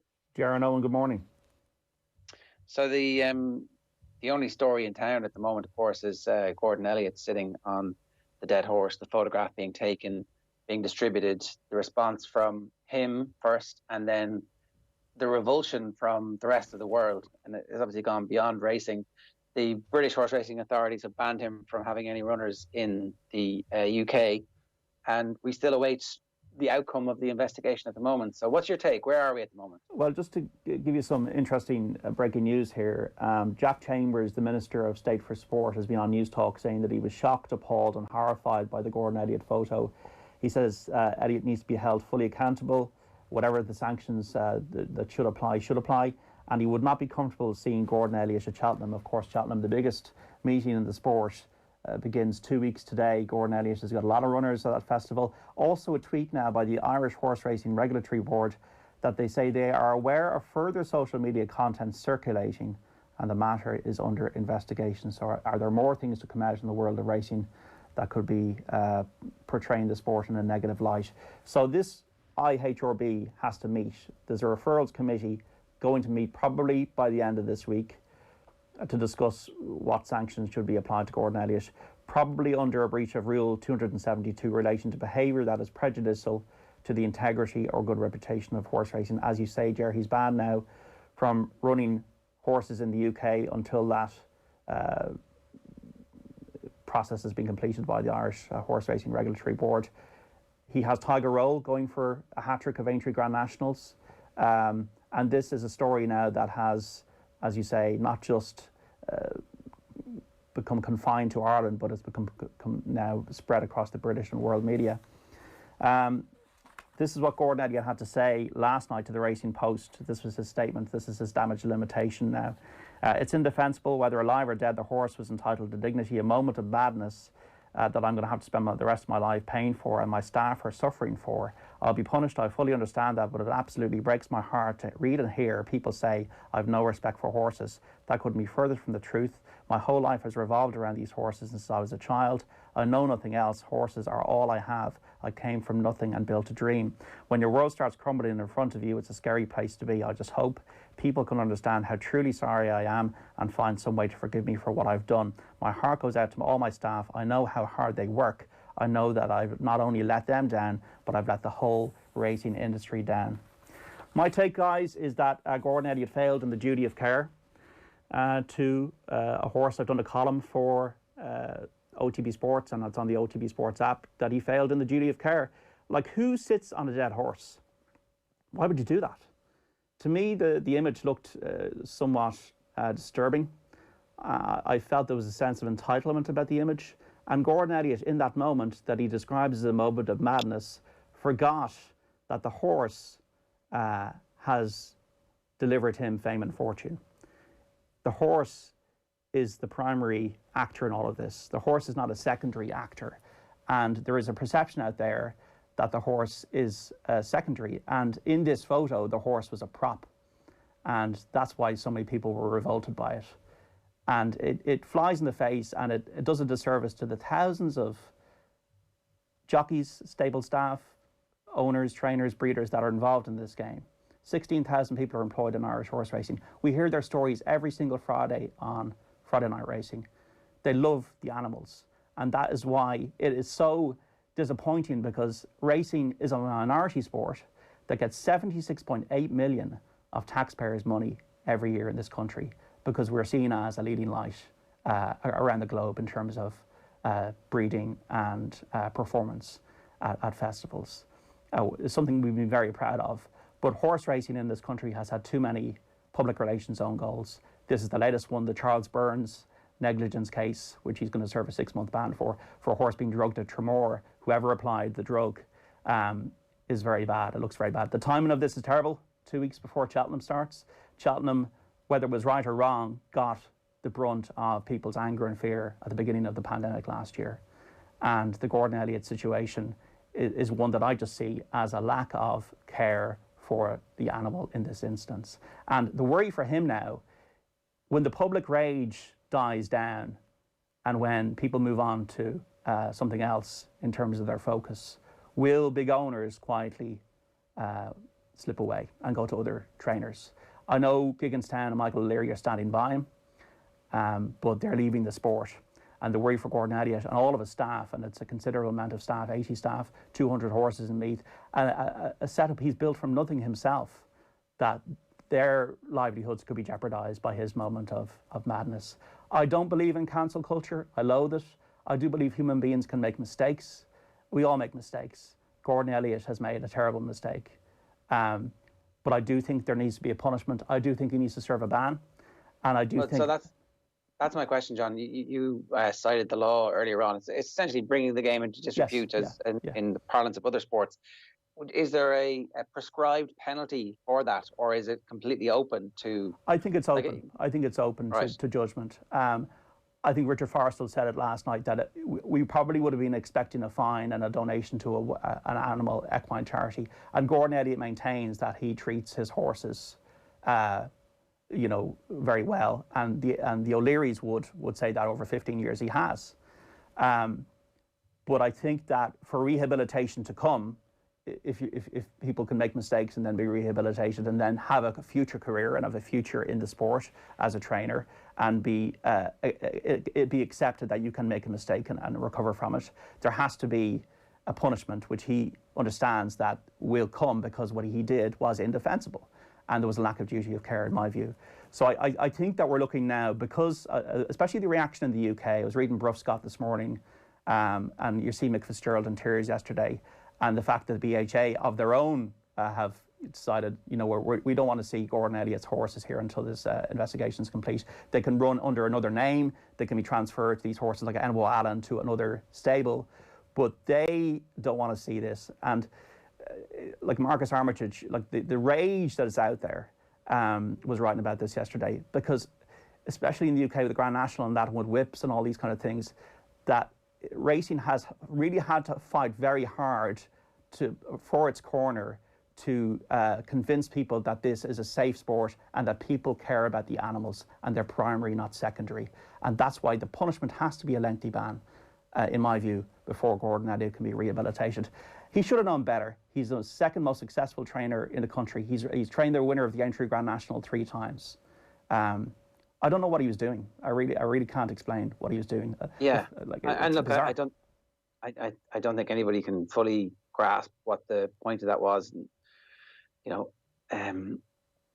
It's just impossible to know what. And the other thing there, that they're aware of other stuff on social media. That'll be very interesting to see exactly what what emerges, because I think most people at this point will have seen some of the various WhatsApps doing the rounds, and again, you always have to be really careful with the stuff that arrives in your WhatsApp inbox with this has been forwarded many times, because you don't know the provenance of it. But like from a process perspective, what's going to happen very quickly is that the lawyers will start teasing out the language in the laws of horse racing, and to see what the suitable punishment is going to be. In many ways, the IHRB would do well to negotiate an acceptable suspension here, because if you were to, just to play devil's advocate from the legal perspective for a second, like bringing the game into disrepute, the ban tends to be quite short. unless, the big bans in football always came from going into the crowd, for example, and committing what in those acts would be a crime. It'll be very interesting to see what they can actually, through the rigors of the rule book, use for something like this, when in the past it looks like they haven't been able to punish people for quite serious things. So I don't know, I'm just not sure that I can see a situation emerging here where a ban is overturned on appeal, for example, or a ban is shorter than what the public currently demand and what the racing people demand. So it's a tricky situation for everybody to get the right amount of a ban so that everybody feels comfortable, and also the type of ban that a good lawyer is not going to go in and say, well, what's the basis for this? I have this case law, and I have this case law, and I have this case law, and your own rules say that you're not even allowed to ban him for this. So, do you know what I mean? I don't think there's a precedent for it, and that's why, it is a new... it's a new situation which people are looking at and go, well, we haven't had this before, so how can we look at the past punishments and say, okay, well, he should get this, he should get that. The Charles Burns case, Charles Burns was found guilty of negligence around that horse at Tramore. He was not found guilty of administering anything. It was very, very legal in its outcome, and he got 6 months. I think, though, the bigger issue for Gordon Elliott, well, first of all, would he accept a ban, whatever the ban is? Would he contest it? Would he look worse for contesting it? The bigger issue, I think, for me, when I'm looking at this is Cheveley Park Stud came out and just on a Twitter post yesterday said how appalled they were, and they were waiting for the outcome of the investigation. These are the people with the big pockets that really could do damage for Gordon Elliott more than any ban by not sending money and horses to his organisation in Meath. And that is, him retaining those owners is the key for him to survive in the sport. And if they decide, you know what, we don't want to be associated with this type of behaviour, then he's in a really sticky situation. All right, John, we'll leave it there. Good stuff. Thanks very much. Okay, guys. You can read more from John on OTBSports.com. His column is up at the moment with his thoughts on the Gordon Elliott situation. OTB AM, live in association with Gillette. Good morning. Start with Gillette, giving you the confidence to tackle the day ahead. It is bang on 8:58 this morning. Neil Treacy is going to join us to talk rugby next. Have a listen, though, here to Brian O'Driscoll on Wayne Peacock and Wales. They'll be absolutely full of confidence going over to Paris for another shot at the slam. It's really amazing. Well, listen, I'm sure Gilroy and Sheehan will pitch in a few days. They have no chance, and then it'll be a glorious Grand Slam. 2 and 3 years. Thank God. Yeah, I'm looking forward to their quotes being extracted as Alan Wynne-Jones lifts his 4th Grand Slam trophy. Worst Welsh team ever, or something to that effect, in the weeks leading up to the Six Nations. But there is something to be envious about, no doubt. There really is, about their ability just to rate, in some ways, rate themselves sometimes higher than they should do at particular times. And that we've seen great Welsh teams and they've had success, but we've seen not great Welsh teams vying for success on regular occasions, which is a really great thing to say about the mindset of the group and how they're able to pull it all together. And on top of that, when their provincial, their regional teams are doing so poorly, to still be able to collectively pull it together from a national perspective is inspiring. Yeah, so I'm delighted that we're getting so much credit. It's great. Oh, and I also noticed that you've somehow managed to slink off the back of the ship. Yeah, it's all yours now. I am firmly in the life raft heading towards shore, and I have been watching every man get sent off in this year's Six Nations and every terrible refereeing decision from a Frenchman at this year's Six Nations. I am paddling with all my life. You were on that sinking ship all on your own. I'm watching you. Right, Neil Treacy, time for the Type 5. Good morning to you. How are you? I'm good, guys. How are you doing? Let's start with the Irish Scrum. How well does the Scrum compare at the moment with what we've seen from the Irish Scrum over the last couple of seasons? How are we doing? Well, I suppose I'm probably only going to compare it to what went on in the 12 months since the World Cup as such, because pretty much up until the World Cup, the Irish scrum was actually it was rock solid for about 4 or 5 years with the work Greg Feek was doing. But as we know, over the course of the last 12 months, things weren't really going too well with it. But it has been much improved now in the first 3 games of the Six Nations. Just 1 penalty given away from the scrum across those first 3 games. So there's 2 things I'm going to look at that have changed over the last few months in the setup. One of them is the setup of CJ Stander at the back of the scrum and how the second and back rows are setting up. So we have some pictures here. I can't actually see the screen as it's being put up live. So I'm trusting that the pictures, myself and Emma have talked this through and we know what pictures are going up. So this is the first picture. And we can see here, this is how CJ Stander is setting up at the moment for scrums. So I hope the picture you can see, and you can tell me if this is the one, is CJ Stander on his knees.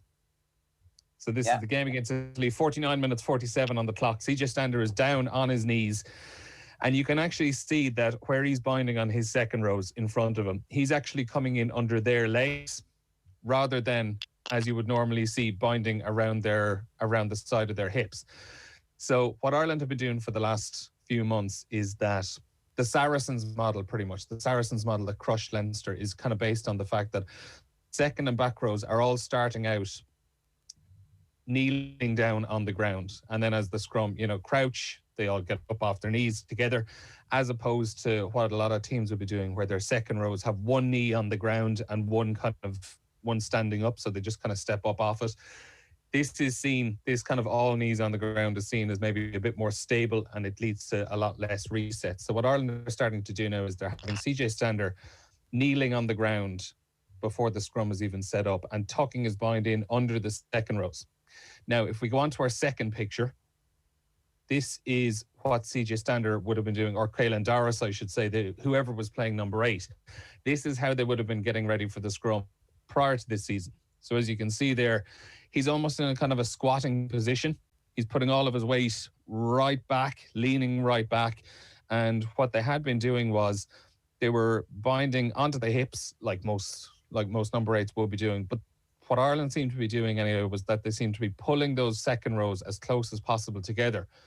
I would have assumed the aim for that is they were trying to keep the second rows as tight as possible together to kind of keep their drive and keep their power going straight through. But what they've decided to do now is CJ Stander kneeling on the ground to start with and tucking in under. And that's probably just seen as a way of kind of keeping those legs closer together of the second rows as well. So that seems to have led to a bit more stability in the scrum in the opening few games of the Six Nations.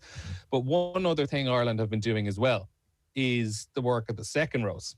So this was something initially was spotted. Scotland had tried this out against England in the opening game. Scott Cummings was essentially slipping bind off his second row. So what we're going to do now is we're going to go on to our third picture here, which is, you should see 47 minutes and 3 seconds on the clock in Italy against Ireland. Yep. So what is circled there, that is Ian Henderson binding onto the back of James Ryan. So that is just before they're getting set up. And even again, you can kind of see CJ Stander, if we want to just reference the last one, you can see how he's right down on his knees if you compare him to his Italian counterpart there. But what we are going to be looking at here is the bind of Ian Henderson. So you can just about see it's on the back of James Ryan. So this is what the loose side second rows seem to be doing on opposition ball. This doesn't seem to have been happening when Ireland have had scrums. Only seems to be happening when opposition have the ball. It's not even happening on every opposition scrum as well. It seems to be just in certain areas of the pitch. But I did check back. It did happen a couple of times as well against France. So that is where Ian Henderson is bound. That is a standard enough bind onto the back of the second row. As we know, the second row binds with one arm under the front row and then another arm across his second row as well. But then if we move on to our next picture, we'll see we can no longer see Ian Henderson's bind there. So on the video, if you were to go to that timestamp on the match, you would actually see just before they crouch, you can see Ian Henderson just taking his bind, taking it off James Ryan and bringing it in under the front row. So what he is now doing is with his left arm, he's binding under the loose head prop, and with his right arm, he's binding in under the hooker. So he's not bound onto the second row at all. He's binding onto the 2 front row players. Technically speaking, that isn't allowed. If you remember a couple of years ago in the tight 5, something we picked out from Peter O'Mahony was when he was binding directly onto the props rather than the second row. So Law 19.7 says the locks bind with the props immediately in front of them and with each other. All players in the scrum bind on a lock's, or all other players in the scrum bind on a lock's body with at least one arm. So the second rows are only... Are you snitching on the Irish scrum, Neil? Is that what... Are you snitching on the Irish scrum? A little bit, yeah. Snitching us out. So, yeah, this is what Ireland have been doing so on a lot of opposition ball. And essentially what it is doing, it is just kind of maximising the power and stability coming in under the loose head and protecting the hooker, I suppose, as well, from the tight head who's trying to split that bind between the loose head and the hooker. But if we were to go on then, this is later on in the game. This is just another example as well. As you can see, this is just after Ryan Baird came on. So it's just kind of showing that this isn't specific to just Ian Henderson. This is clearly something they're trying to do. You can see that's the bind there, circle in red of Ryan Baird. And if we just move on to the next pick as well, just before they've gone in, that is Ryan Baird. He's just slipped his bind in into the side, and it's tucking in under the front row as well. So I suppose a little bit of dark art play, a little bit of messing around, a little bit of tomfoolery, but that's just a couple of things Ireland have been doing at scrum so far. We love to see it. We love to be the ones who are causing the trouble for the opposition, and why not? Keep an eye out as well in the next few matches as well. They've been tricky enough to spot at certain times in matches because of the angles, but I think when you play at certain stadiums, I think at Murrayfield, they kind of have that spider cam hovering above the pitch, and you get those aerial shots of the scrums. That's when you'll probably really be able to see it, and it'll be a lot easier to spot. Okay, the Irish line-out, how's that been going? It has been going good, particularly against Italy. So some things I want to look at from that Italy game. Just in general, what's been interesting enough with Ireland so far, most lineouts won in the competition and most lineouts stolen. So good numbers, obviously, straight off the bat. But what was interesting actually in the game against Italy, 25 lineouts in the match. This is just kind of going back to the way teams are playing at the moment. Of those 25 lineouts, only 2 of those lineouts in the Ireland-Italy game actually came from a team kicking the ball into touch in open play. Pretty much everything was just balls being kicked into touch from penalties. There was one where Keith Earls hit a chip over the top and it went out of play. So I'm not really counting that. He wasn't aiming for touch whatsoever.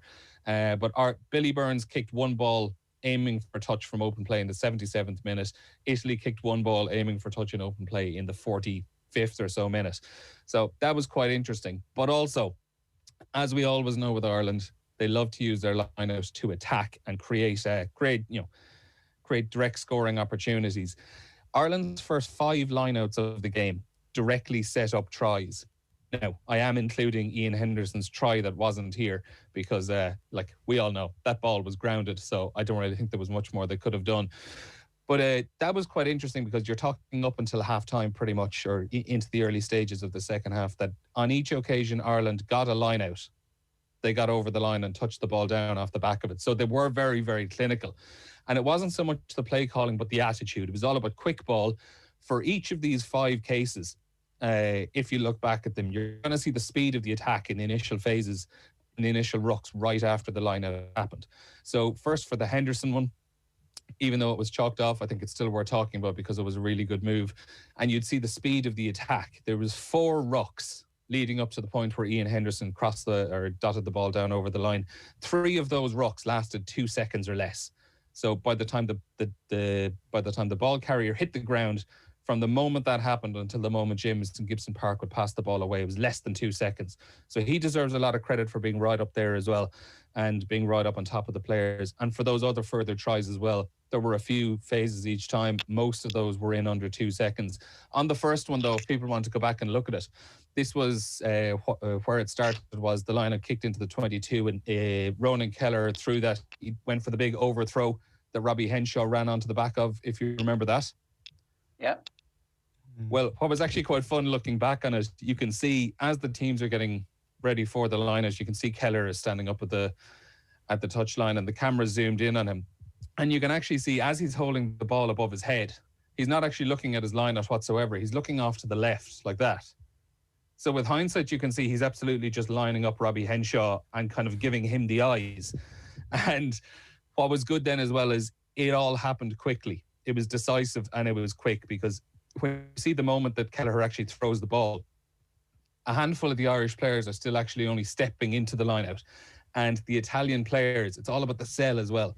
The Italian players are all fixed on what the Irish players are doing. Nobody whatsoever is looking at Ronan Kelleher, except for one Italian player towards the back of that line-out. So the ball was pretty much towards the tail end of the line-out by the time most of those Italian players even had a chance to react. So when you're going for those moves, the sell is just as important as the execution. Did we give it away against the Italians? Verney in commentary was like, "Oh, I wish we'd throw the ball around a bit more." I was like, "No, don't put anything on tape. Don't show anything more." I don't think we gave away too much. Like, I watched the game back last night, and to be totally honest, like, the last 25 minutes of the match was a pretty tough watch. It was like both teams were essentially just going through the motions. I think Ireland had reached a point where they'd kind of released the shackles a little bit, and it certainly looked like they were holding a few bits back, because they didn't really look to kick on too much in the final 20 minutes, because I think they were happy enough with what had gone on up till then. But I think that's a kind of a move you can try out at some stage over the next few weeks as well. Okay, England and Wales next. England and Wales, and it's all about the English discipline. Look, I know the World Rugby Joel Jukes put their hands up and said that Pascal Gauzère got things wrong with those 2 tries, but just England's discipline in general was something that you really have to look back on. In the 12 games they've played, I was jotting through things back this morning. In the 12 games they've played since the World Cup final in 2019, discipline has been a major, major issue. They're averaging 10 penalties a game since the World Cup final of 2019. And if you look back at the totals, it's actually just probably steadily growing more and more and more. So against Wales last weekend, they gave away 14 penalties. Against Italy in round 2, they gave away 12. And against Scotland, they gave away 15. So that is 41 penalties across the opening 3 games in the Six Nations. Absolutely dreadful stuff so far. And even going back, like in the Autumn Nations Cup as well, 9, 7, 13, 5, 13, 10, 12, 6, 5 is their penalty count. 121 penalties are given away in 12 games, an absolutely disastrous record so far.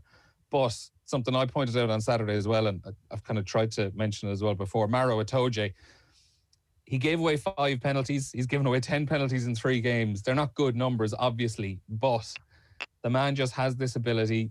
He's the Teflon man. Any other player in the world would have been sin-binned long before he got his warning on his 5th penalty of the day.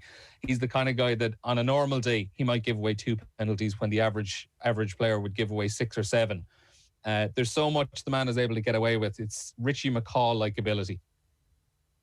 There was one bit where he was on the wrong side of the ruck, holding on to about 4 or 5 Welsh players at the same time, and then made that tackle, and you're like, are you allowed to break away?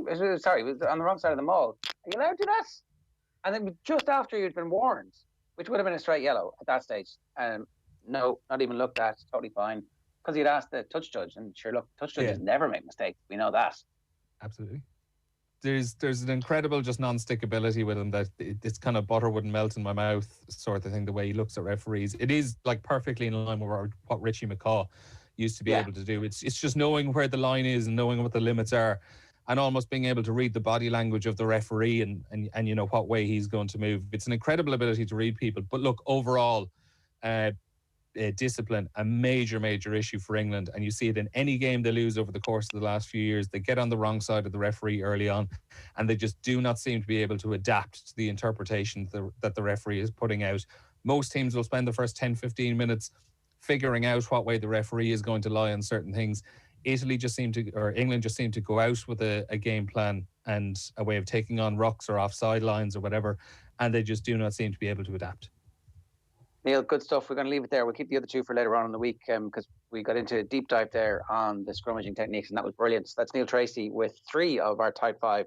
We'll bring you the other 2 parts of it later on in the week. 087 9180 180 is the phone number if you want to get in touch by text or by WhatsApp. Or, of course, you can always leave a comment on the YouTube channel. We've got Stephanie Roche standing by to talk to us about Manchester United's striking issues and who should be playing up front for Ireland next. OTB AM. This is OTB Sports Radio. This is OTB Sports Radio. And I was looking to find out what England were complaining about. And I suggested that it might have been offside. And then I realised, for goodness sake, it was a mistake by the defender that played the ball to Shilton and Maradona. I said it was pure football genius. Because the contrast between the two moments, I mean, in one, he was absolutely a cheat. And the next moment, he was absolutely world class. Off the Ball, Saturdays from 1 on OTB Sports Radio. Listen live on the OTB Sports app. Get ready for the Cheltenham Festival with the Boyle Sports app, with a special offer guaranteed on every race, every day of the festival, plus extra places on each way bets over all 4 days. The Boyle Sports app has got you covered. Need to study up? Check out our Racing Post insights or watch our exclusive video previews with Cheltenham Gold Cup winning jockey Robbie Power. The Cheltenham Festival on the faster than ever Boyle Sports app. Boyle Sports. This is betting. Gamble responsibly. See gamblingcare.ie. 18 plus. Sean, what's that thing going round the garden? That is our new Husqvarna Auto Mower. Auto mower? Yeah, it's a robotic lawnmower from Husqvarna. Cuts the grass automatically, has GPS tracking and an app. Even works in the rain. I just thought, why spend time cutting grass when I could spend it with the family? Great! You can put the dinner on, so... No can do, love. Have to paint the man cave. Husqvarna Auto Mower. Never mow again. Learn more at husqvarna.ie. OTB AM. With Gillette, put your best face forward with our new and improved razors. 17 minutes past 9 on this Tuesday morning. Delighted to be welcomed and joined rather by Stephanie Roche to chat football. Stephanie, how are you getting on? I'm good, thank you. How are you? Good, thanks. So you've been watching a lot of Manchester United recently, and we were chatting to David Myler yesterday about how Manchester United, if they want to contend at the moment, need to go out and get a player who will contend for golden boots first, and then the titles will follow. Do you go along with that? I do and I don't. I think definitely they needed a proper number 9. I think that's been seen by Cavani coming in, and the times he's played, he showed how a number 9 should play. I think Anthony Martial through the middle is probably one of the most frustrating players you're ever going to see. He has all the quality, but just doesn't seem to want to put the work in. But I do think when you look at the number 9s that have been at Man United over the last couple of years, since I think it was Van Persie you were talking about yesterday with David, none of them seem to have settled. None of them seem to have, like Lukaku came from Everton. He scored 26 goals the year before he comes in at United, and he scored 16, 17 goals. Ibrahimovic was similar when he came, probably similar ilk to Cavani coming in at that age in his career, that time in his career. But I feel like there's still a lot missing. I don't think it's just the number 9. I think the right-hand side of that kind of front three is so up and down. I think Bruno Fernandes, you're kind of dependent on Bruno Fernandes to produce a moment of magic. When he doesn't perform, nothing happens. And that's seen within the top 6 games, obviously, as being why people have been focusing on, because he hasn't really played well. And United haven't done well in those games. So I think, yes, I'd love to see a really, really top-class number 9 come into Man United, but I don't think it's going to fix all the problems that are there at the moment. Right, so the conditions actually aren't ideal for someone like Anthony Martial to get the best out of himself at the moment. Yeah, I think, as I said, I think he helps himself at times. I think Cavani coming in has kind of put him to shame a little bit, because I think if you look at the likes of Harry Kane, who'd obviously be a great fit for Man United, because he's playing in a team where he's probably not getting the best of service, but he's making the best of it, you know. And I think that's something that, when you look at Anthony Martial, he's the type of player who doesn't seem to want to work. He wants to have a hand. He doesn't seem to enjoy football. There's just something there that's just not working for him. But I think if United could get, I think obviously they've been linked with Haaland, they've been linked with Harry Kane. Obviously Haaland's the issues with the agents that they've had over the years with Pogba and Raiola, I think is going to be maybe an issue with getting Haaland. But I think they still need to shore up that right-hand side. I think Rashford on the left has done quite well, but still, again, I think he's been quite inconsistent at times. And I think, as I said, in most games, you're really dependent on a counter-attack or a bit of a moment of magic from the likes of Fernandes or maybe Pogba when he's fit. So I think, yes, United need a proper number 9, a target player who they can work off and work around and be that central kind of pivotal player within the team. But they still need a little bit of more quality, I think, in that final third. And I think particularly the right-hand side, because you see Dan James has come in recently and done quite well, but in my opinion, I think he's a squad player. I think he seems to have the work rate and wants to do well, but at times he just lacks that quality in the final third. I think Wan-Bissaka coming down that right-hand side, one-to-one defender, he's probably one of the best you're going to come up against. But in terms of attacking down that right-hand side, he doesn't really offer a lot. At times he gets it right, and most of the time he doesn't. So I just think that right-hand side of the pitch really is an issue as well. And also you can't just be dependent on, as I said, a moment of magic from Bruno Fernandes, which I think Manchester United have for large parts of this season. I guess that perfectly explains why United were head over heels for Jadon Sancho last summer as well. Yeah, and I think that's when you look at it, and they kind of went out then and got Van de Beek, who we haven't really seen a lot of. I think that shows that really maybe Ole Gunnar Solskjaer didn't really want Van de Beek. He doesn't seem to fit what he wants within the team. And look, I think there's huge problems at Manchester United. I don't think it's just a forward. I think when we talk about the top 6 games, we talk about Fernandes maybe not influential in the game as much as he should. I don't think it's all down to him. I think it's down to the fact that United play a little bit more defensive. They bring in McTominay and Fred, which means really Fernandes doesn't get a lot of the ball. And when he does get the ball, it's kind of lumped up to him, and he's expected, as I said, to produce something, which is difficult for a player, because when you play against a good team who are managed well and have really a good defensive shape, they know to just mark Fernandes out of the game, and they're probably not going to do anything. So there's a lot of issues within the United team. I think the central defence is just not good enough, and that's why I think against the big 6 in particular, United just don't seem to be able to perform, because they have to have 2 players sitting in front of them, which is usually Fred and McTominay, and that takes away from that forward play then, When you look at a team like Manchester City at the moment, they've obviously navigated this season so impressively without Sergio Aguero. Gabriel Jesus has flattered to deceive at many times during his career, and they're thriving with a false 9, whoever happens to play there. So if you had to pick out a proper out-and-out number 9, with the exception maybe of Harry Kane at the moment, like, who is leading the light? Who is the leading light in the Premier League in that position at the moment? Like, who is the best at what they do in terms of being an out-and-out fox-in-the-box goal scorer?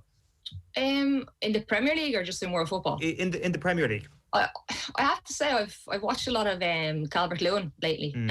I think he, in my opinion, if United were to go for a centre forward and they weren't, I think if you look at Harry Kane, he's 28. It's probably now or never for him if he is to move from Spurs.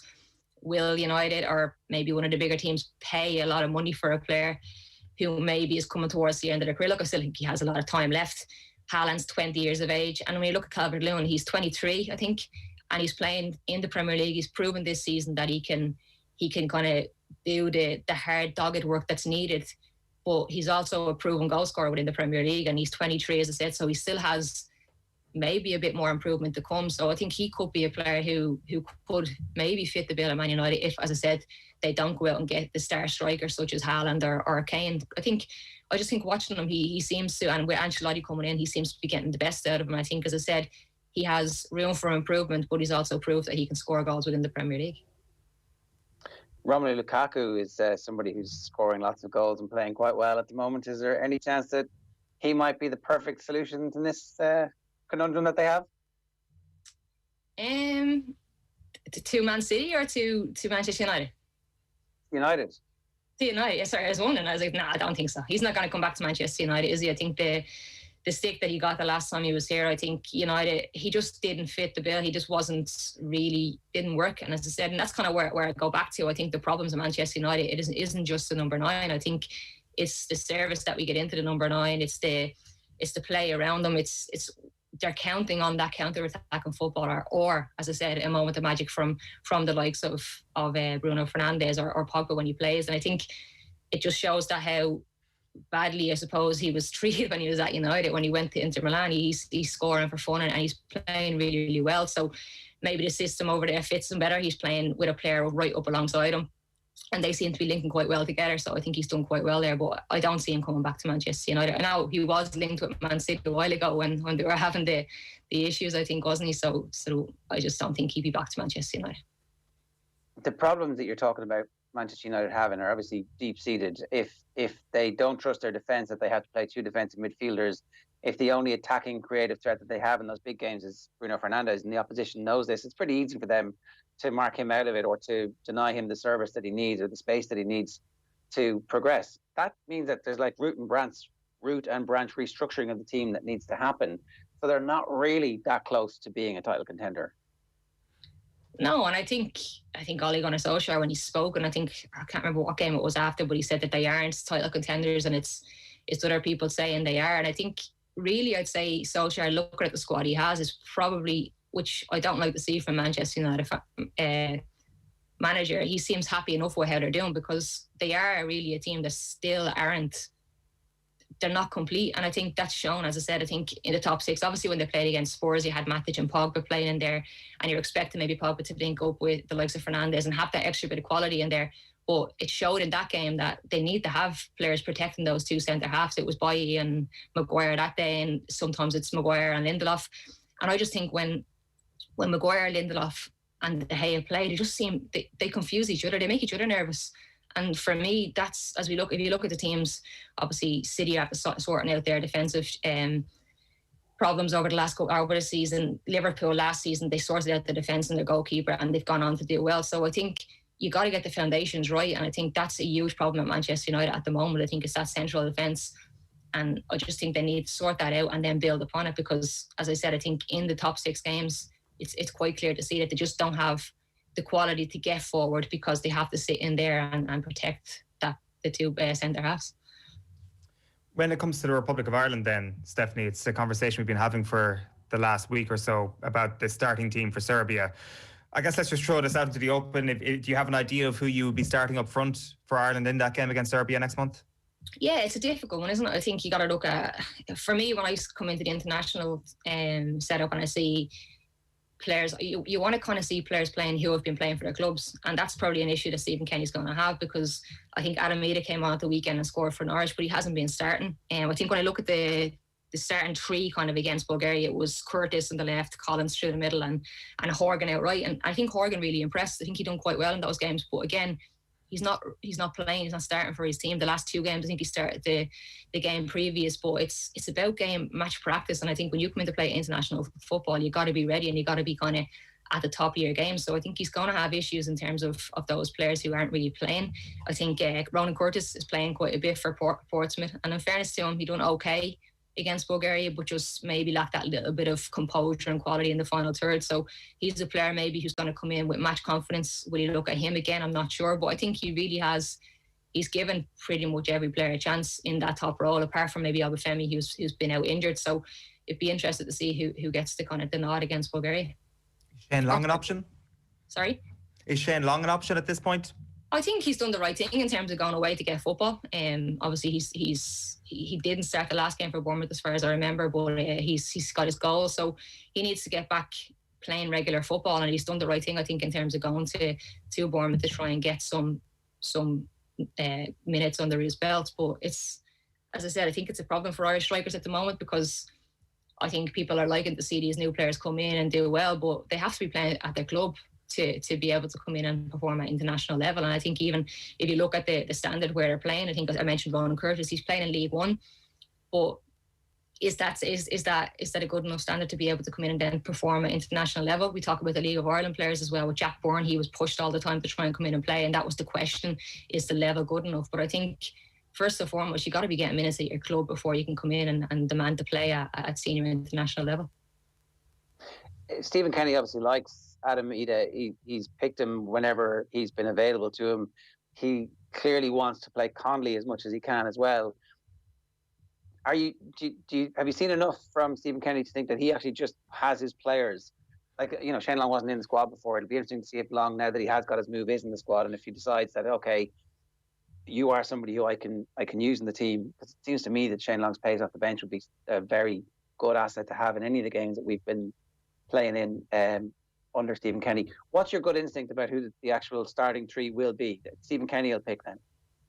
Yeah, I think, as you said, Ida has played whenever he has been in, and he seems to have the attributes that he wants up there. He's a big, strong fella. He's pacey as well, and I think he's a player who they can work off. I think Aaron Connolly, for me, is probably better off on the left-hand side, maybe with his pace coming down the wing. And for me, I think if I was to pick off the top of my head, I know McLean is out injured, the top three, I'd probably pick Connolly left, either centre, and maybe Horgan on the right hand side, just because of how well he's played in the previous games. I think he's shown at times that he has a little moment of quality, which we probably wouldn't have seen before from him. I think he's been given the opportunity, and I think he, as I said, out of all of the the top three, he's probably one of the ones that kind of, for me, surprised me and done quite well within them games. So they'd be my top three, I think, at the moment. And also based off kind of playing time, they're probably playing a little bit more than the others. Edith's obviously, as I said, come off the bench the other day. You'd like to imagine that'll give him a bit of confidence, the goal he got, and hopefully he can get a little bit more game time before then as well.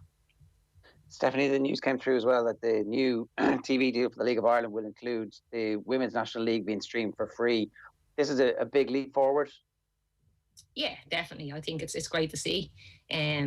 Obviously, to be able to get information on the games is a first. I know last season I'd be talking to my boyfriend after the games and he'd be like, I couldn't get any information on the game at all. So for the games to now be live streamed, it's a great step forward and a long way to continue. I think, as I said before, I've been constantly speaking about the Women's National League and talking about the quality that is there, but there just needs to be a better, I suppose, platform for the girls to play on. And I think if you can now show them that you're willing to show all of the games live so people can see it, I think it will definitely give the girls that little boost in terms of knowing that people care about watching the games and people care about showing them. And that's, for me, that's a big step forward for the league, to see that everybody, or that all the games will be streamed live. Then I think it's, as I said, it's a step in the right direction. Hopefully in the next couple of years we'll see them on TV as well.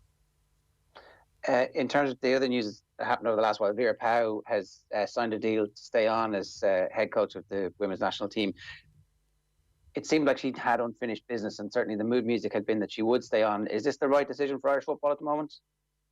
Yeah, I think, as you mentioned, I think after the game, the last game, I think it was quite obvious that she wasn't ready to leave. I think herself, Eileen, and Willem, the goalkeeping coach, who kind of would have a big part in it as well, they seem to, this, as you say, have unfinished business. They're not ready to finish up yet, and I think it was clear to everybody that they were going to get the new contract. So it's a big campaign coming up now for them, and I'm sure they'll be working hard to try and get their squad in place and really push for it, because qualifying for the World Cup is very, very difficult. It's hard to get out of the group, so I think they've got a big job on their hands. But as I said, I think they're probably the right people to do it. There's no point in chopping and changing all the time. I think they've done quite well within the last qualifying group. So getting into the next one now with the same management is kind of just, you're starting from where you left off, which I think is good. And yeah, hopefully they can get Ireland over the line and get them to a major tournament, because I think it's something that's definitely missing from Irish women's football. I think if we can break that kind of, I suppose that hoodoo, we have never got to a finals tournament. So I think that can be huge for football in Ireland. That can be huge for women's football, and hopefully it'll bring us that step, that little bit further on. And as I said, it can only be good if we can get to a final. But that has got to be the goal. It's got to be qualifying. Yeah, 100%. Stephanie, good stuff. Thanks a million for joining us this morning. No problem. Thanks, guys. Stephanie Roche giving us some thoughts there on the striking situation at Manchester United and also with Ireland at the moment. If you want to get in touch, you can WhatsApp us 0879 180 180. We're going to talk rugby with Louise Galvin on tomorrow's show. Much more as well, live as always from 7:30. Right now, though, we're bringing you Brian O'Driscoll's reaction to the Six Nations weekend. Here he is talking with Joe Malloy. It's amazing, really. You know, you have to take your hat off to Wales. They just find a way to just keep themselves in the point, in the game, in the tournament. And then all of a sudden, in the first two games where they could so easily have been 0-2, they've managed to win the two. Never difficult for them to get themselves up for a game against England in the Principality.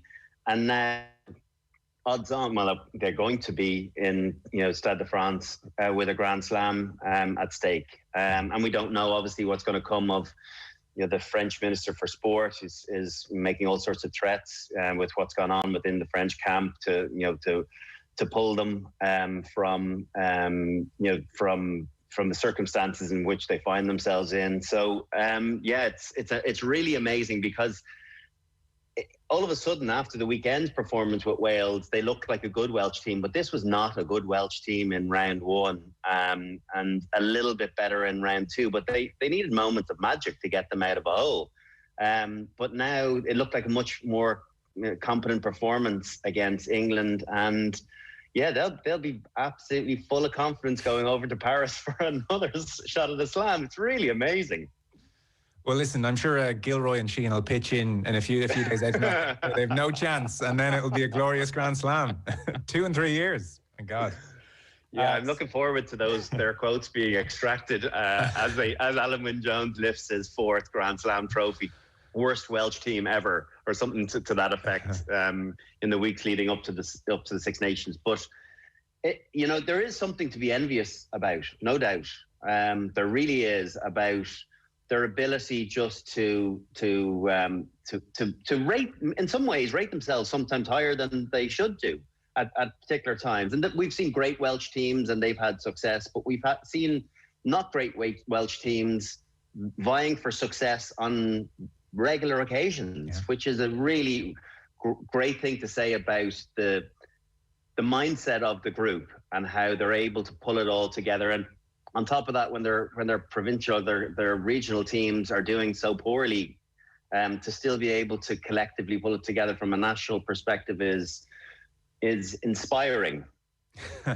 Well, I mean, geez, we'd love a bit of that. I mean, you look at the regions, the Welsh team, I mean, if you look at the regions, overachieve spectacularly at World Cups. They win how many Grand Slams? I mean, we come along if we're lucky, decade at the moment to nick a Grand Slam. World Cups, we're struggling for whatever reason. But there's something about their DNA. Maybe they just buy into their own hype. I think Warren Gatland, when he was on with us last year, kind of acknowledged there's a degree of, not resentment, but a degree of looking at the Irish provinces and how everything is set up so brilliantly, and it's not the case in the regions. And so when they get into that Welsh shirt, they kind of think, well, we'll show everyone now. There's various things brewing there, but the net result is they do overachieve at times. Yeah, we've got it in reverse. You know, our provinces are very successful. You think about the amount of European Cups that we've won, you know, domestically nearly every other year, an Irish team is winning the Pro 14. But yet it doesn't quite translate into the consistent performance that we see with Wales over the last 10 or 15 years. And, you know, they've been in 3 World Cup semi-finals and us in none.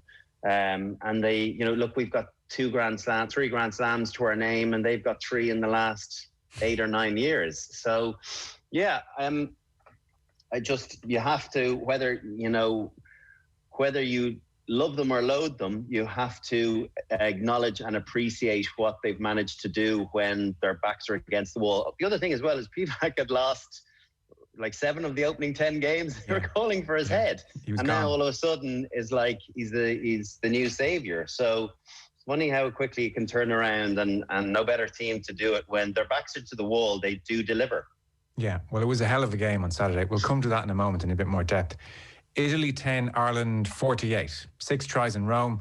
I mean, you think back to last time in Rome in 2019, it was stodgy. Alarm bells were starting to ring then. So, you know, we can dismiss Italy, and I think that's probably part of the conversation as not being very good. But if you're not going well, you can make hard work of those afternoons in Rome. What did you make of it?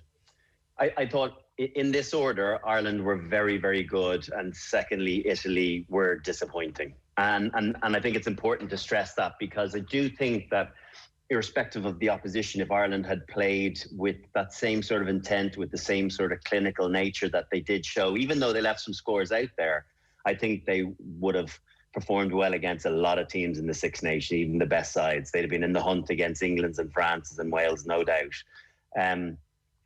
They had good access into the game, because I just think Italy, as much as they performed okay in the first couple of games, even though they shipped a lot of points, and it looks as though they're emerging and developing as a young team going forward, they were a disappointment. They fell off tackles, they just lacked a bit of organisation. Their defensive setup got narrow at times. They kicked very poorly. So all of those things added to us having a better afternoon. But I thought we took our opportunities, particularly in the first half, extremely well. Some really great individual performances, some great moments. I thought Johnny Sexton had one of his best games in an Irish jersey for a very, very long time. And that's without, besides kicking his goals, I think we take that for granted. You hope your 10 or your kicker's going to kick the majority of his goals.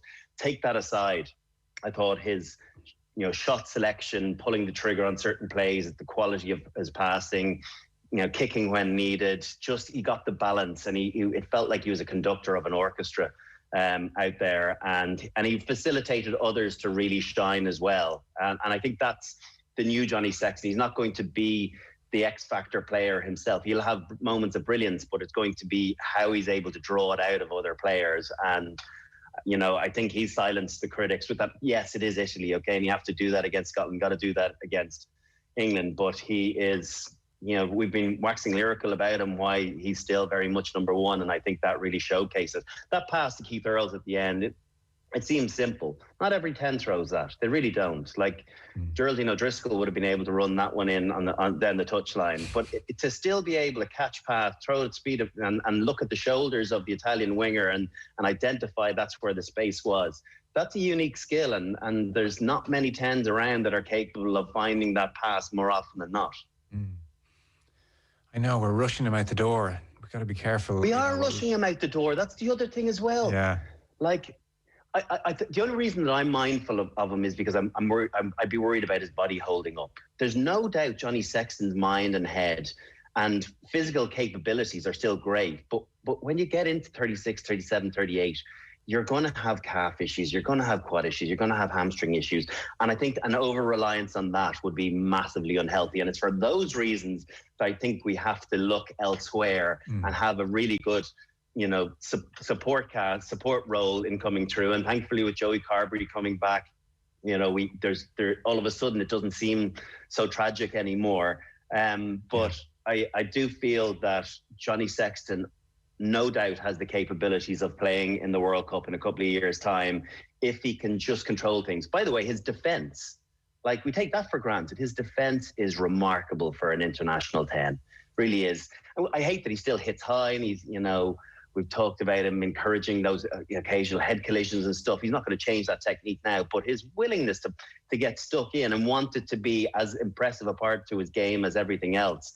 I was really impressed with his overall performance. And I sent him a text today saying I thought it was one of your best individual performances for a long time. Did you write back? No. Never does. It doesn't anymore. We're done. Blue pal. ticks. Terrible signal here in Rat Minds. He's like, go tell off the ball about it, why don't you? Do you know what? It's funny. Every time he he has a go at the meter or whatever, I really take it personally as if it's a slur on me. But it's what drives him on. He loves that chirpiness. He loves to feel the chip on the shoulder, and that you guys have been on our case and we've stayed tight. And it's what kind of motors him and what fuels him to actually be able to deliver. If we were all nice and placid and well done, you're doing terrifically, I think he'd have to go and try and find it from somewhere else, whereas this is actually his fuel. It is amazing the extent to which those 17 minutes against Cardiff for Joey Carberry have just taken the urgency and the heat out of our conversation around 10 now, because what seemed to be happening over the last while is there was no great answer to the question, who is next in? So, do we need to pluck Harry Byrne and get him to jump a few rungs in the ladder? Do we bring back in Jack Carty? And then there was serious pressure to give those players game time. And in the midst of it all, it's like, well, we've got to get Johnny out because we've 23 games till the World Cup. So suddenly, if Carberry is back in, let's let him settle into life at Munster and start playing well again and come back into the Irish squad whenever suits and reclaim his rightful place. That takes the urgency out of this. Like, what are we going to do at 10? And now there's a bit of space for Sexton to, actually, if you're playing well, go out and play well again.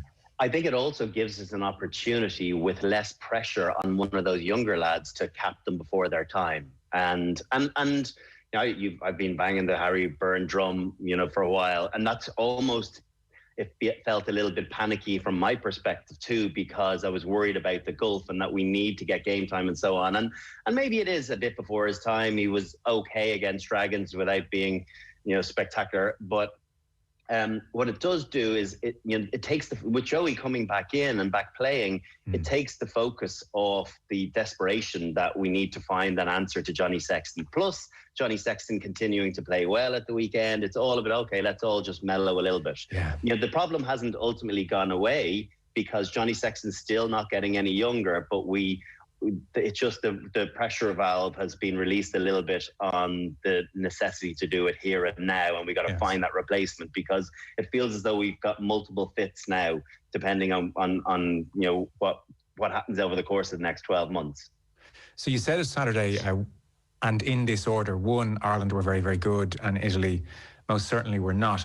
So it begs the question, the things we saw that even, jump out to me, be it the offloads or the more aggressive attitude on the ball or the running lines and Hugo Keenan's try, or Gibson Park taking a tap and go a few times, let's inject some pace and just see what happens. All of that, it feels like what we've been crying out for. Is that reserved for Italy, or do we see that at Murrayfield?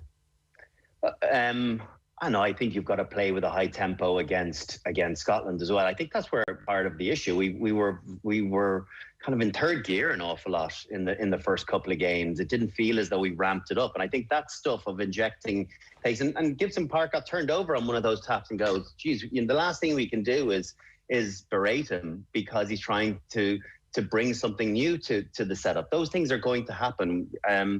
We have to be able to roll with the punches when it does. But what you will get from the positivity around sparking creativity in everybody else as well, the realization that sometimes we play off script and that's comfortable to us as well. I thought we went off script a little bit more at the weekend. We were allowed to, but it felt a little bit more.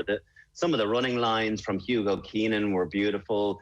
On the Keenan try, the break from Gibson Park after the mauled line out, where he drew the first defender, gave to Sexton, drew the winger, gave it to Larmour. Then Larmour didn't throw the offload when it looked as though it was a 50-50. Great decision, recycle possession. And then we got a magic offload and a great line from Keenan. All of those aspects. And also, even there's one other really small detail. When it went to the pod to James Ryan and then out the back to Sexton, the hands up, simple hands up from Henderson.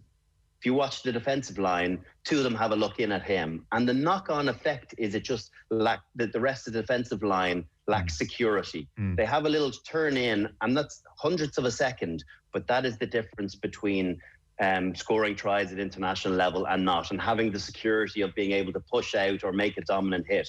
So one other one for the Ringrose try, Sexton's deception of putting his hands up as the ball ran, was thrown across him.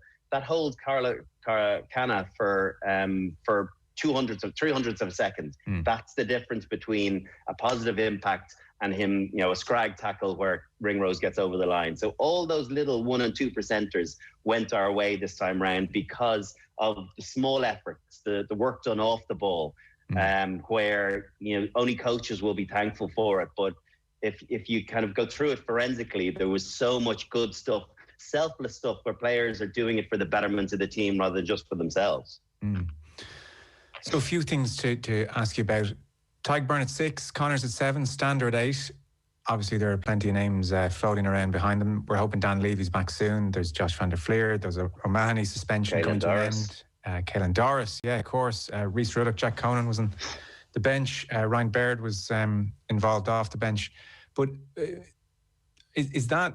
people were talking about the balance of that back row. Is that 6, 7, 8? Is that like, geez, they've played themselves into Murrayfield territory? Yeah, I think it's very hard to select another back row now when they've played that well together. But it's one thing being tested in Rome; it's another thing being tested against Watson, Ritchie, and Fagerson. That's a pretty juicy back row. There's talk of Watson and Ritchie potentially going on the Lions tour. Both of them have been very good. Watson was, for me, man of the match in Twickenham. He was everywhere. So what happened with Connors was he had a very good international debut against Italy, and then was a little bit anonymous over in Paris a week or two later. And I think, we have to be a bit mindful when we laud, his great performance, and he tackled brilliantly, and that chop is so effective. And then he obviously got a couple of tries, but his link play of being able to identify when to keep the ball alive as well. I thought he'd a very good all-round performance. But the big test is against much better back rows. I thought the Italian back row was anonymous, absolutely anonymous. Other than the try that was it Mayer scored, you barely heard them mentioned, and they made very little impact. Our back row was very impressive. Stander, another great game. Tadhg man of the match. His involvement. I looked. Rory O'Connor had something about the amount of rooks that he hit. Was phenomenal. So that's all unseen work. Or unappreciated work, whereas teammates would be like, that's an engine. And there's always question marks around Tadhg as to his capacity to stay the course for a game.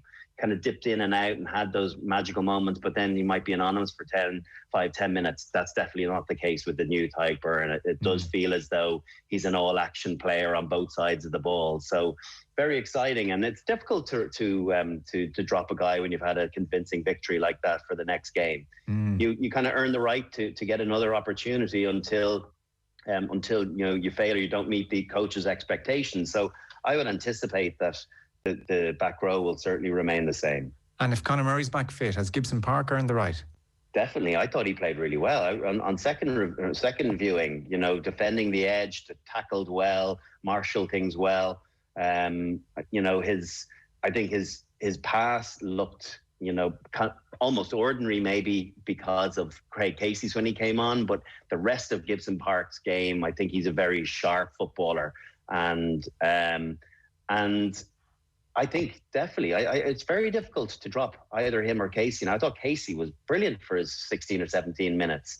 Loads of energy. The speed of the service was Stringer-esque. It was. I haven't seen a quality of pass at international level in Ireland since Peter Stringer. You know, the quality that Casey was throwing out. So I think it'll be difficult to parachute Conor Murray back in there, fit or not, because the two lads have really impressed. And now it's an opportunity, because we're not going to be winning the Six Nations, opportunity to find out what they're made of in more difficult fixtures like in Murrayfield and at home to England. We know what Conor Murray can do. So maybe this is a chance to reward players that have done well, but also have a look as to what their capabilities are in kind of tougher outings. So Craig Casey seems to be making an impact on everybody. I mean, you have to go a long way now to find an Irish international who doesn't have a photo with him as a baby for a start. I mean, there'll be one of you somewhere down the line. Johnny Sexton likened his attitude to Johnny Wilkinson. Now, Sexton said, look, I don't know Wilkinson, but based on everything I've heard about Wilkinson, he said, I haven't come across anyone like him in the post-match press conference. And he prides himself, Sexton, on being the last off the pitch. That's not the case anymore. It's Casey. And it stuck in my head at the start of the championship. Keith Earls was asked about his inclusion in the squad. And there was just something about the way Earls said, oh, I've no worries about him. Trust me, everyone, no worries about him. 21 years of age, does a mean, careless whisper in the dressing room afterwards. So this, we're entitled to be a bit excited about the future here. I think we really are. Genuinely, I guess I'd seen bits of him, for Munster, and when you're playing second fiddle to Conor Murray, you don't get to play in the, you don't get to start in a lot of the big games. But does it feel closer to a passing of the guard, or to moving on to the future? What the next 5-10 years going to look like? It does feel like that. It does feel a bit transitional now, because he was able to deliver when it was put to him. I appreciate, again, it's Italy. The game was won. They were out on their feet. But what he brings, a high energy, high tempo, bullet pass, there's a narkiness about him, happy to, carry the ball into contact, even though his frame would suggest he shouldn't. I think there's a courage there. There's obviously a belief, and there's clearly this huge work ethic as well to get better. And if you're being compared to Johnny Wilkinson, I'm aware of his work ethic. He had an insatiable appetite for work. He was almost to a detriment, but to have that at 21 years of age is really great. And if you can marry that with the skill set that's clear for everyone to see, I think we've got a real treat on our hands in the coming years, because I think he can inject something that we haven't had for a while. It's a very different type of scrum half, and whether he's on the bench or starting, it's nice to have contrasts in your nine sometimes. Someone that's soothing and capable of what Conor Murray's done for years, but then someone to come on and do what Jameson Gibson Park does, but it almost feels like Casey brings it to the next level. I watched him a couple of weeks ago for Munster. He got subbed off in the 75th minute and he sprinted off, and I was laughing. That's a bit of a sign to the coach that this is what you get from me. I am an all-action player. 75 minutes, no problem. I am fit as a fiddle. So those small little things that just sometimes stay with you. And I'm really excited about him. I'm excited to see Coombs in the coming months as well. And it feels all of a sudden that transition of some of those younger guys, Doris, Baird, these guys start to come through. Kelleher just starting to step up a little bit at the weekend. But maybe it is time to move on from some of the tries and tested. Yeah. It would be remiss of me not to go through the Elliott statement, which you referenced as well, Johnny. So he apologised and apologised for any offence which was caused. He said the photo was taken, quote, after a horse had died of an apparent heart attack on the gallops. I appreciate an initial viewing of this photo suggests it's a callous and staged photo, but nothing could be further from the truth. Now, his explanation goes as follows. I was standing over the horse, waiting to help with the removal of the body, in the course of which, to my memory, I received a call, and without thinking, I sat down to take it. Hearing a shout from one of my team, I gestured to wait until I was finished, end quote. And I presume that's what he's saying is the gesture in the photo, which looks, for all intents and purposes, like he's making a V sign, as we sometimes do when we're being photographed. He accepted in the statement, this information will not allay the concerns of many people. I mean, let's just, like, I didn't think a statement could make things worse, but let's just start with the obvious here. Nobody absent-mindedly sits on a dead horse. I mean, I feel ridiculous having to state that, but let's just state that nobody absent-mindedly sits on a dead horse. And when your phone rings, I mean, we don't all just collapse. You know what I mean? We don't lose all our faculties just because our phone rings. I hope sincerely he doesn't have a hands-free set if this is what seems to happen. So without thinking, in his own terminology, Elliott, with one leg either side of the horse, I'm presuming he didn't flop down a la a comfy couch, but he lowers his weight down onto a horse until he feels the horse beneath him. He continues not to notice he's on a dead animal. So his faculties seemingly so compromised, in his own words here, by this phone call. And yet, despite all the absent-mindedness, he's able to look at a camera, he's able to make a gesture, but he still fails to notice he's on a dead horse. So there's a bit of a contradiction there for me. In my opinion, the V-sign gesture is a gesture. It didn't look to me like, here, give me 1 second, I'm on a really important call. His facial expression didn't suggest someone who was being bothered, I'm on a really important call and I forgot where I am. It looks like a smile. And then the point I made in the news round, something he didn't address, and this is the welfare issue, and this is the general culture, and the authorities are going to have to look at this, the reaction of those around him. So at no point is the gentleman next to him with his arms crossed saying, Gordon, you've, without thinking, sat on a dead horse here. He's got his arms folded, he seems okay. One of the party, don't know if it's a member of staff, don't know if it's a friend of Elliott, I'm presuming it's not the first time Elliott has met this person. One of them deems this a photo opportunity. One of them calls Elliott's attention. That person takes the picture. That person feels safe in that environment, that here's the CEO of this yard and this is okay behaviour. This won't result in a reprimand. This won't result in me being asked, what the hell are you doing, taking my photo like that? So the statement, I mean, if it wasn't so serious, frankly, it would be fun. OTB AM. With Gillette, put your best face forward with our new and improved razor.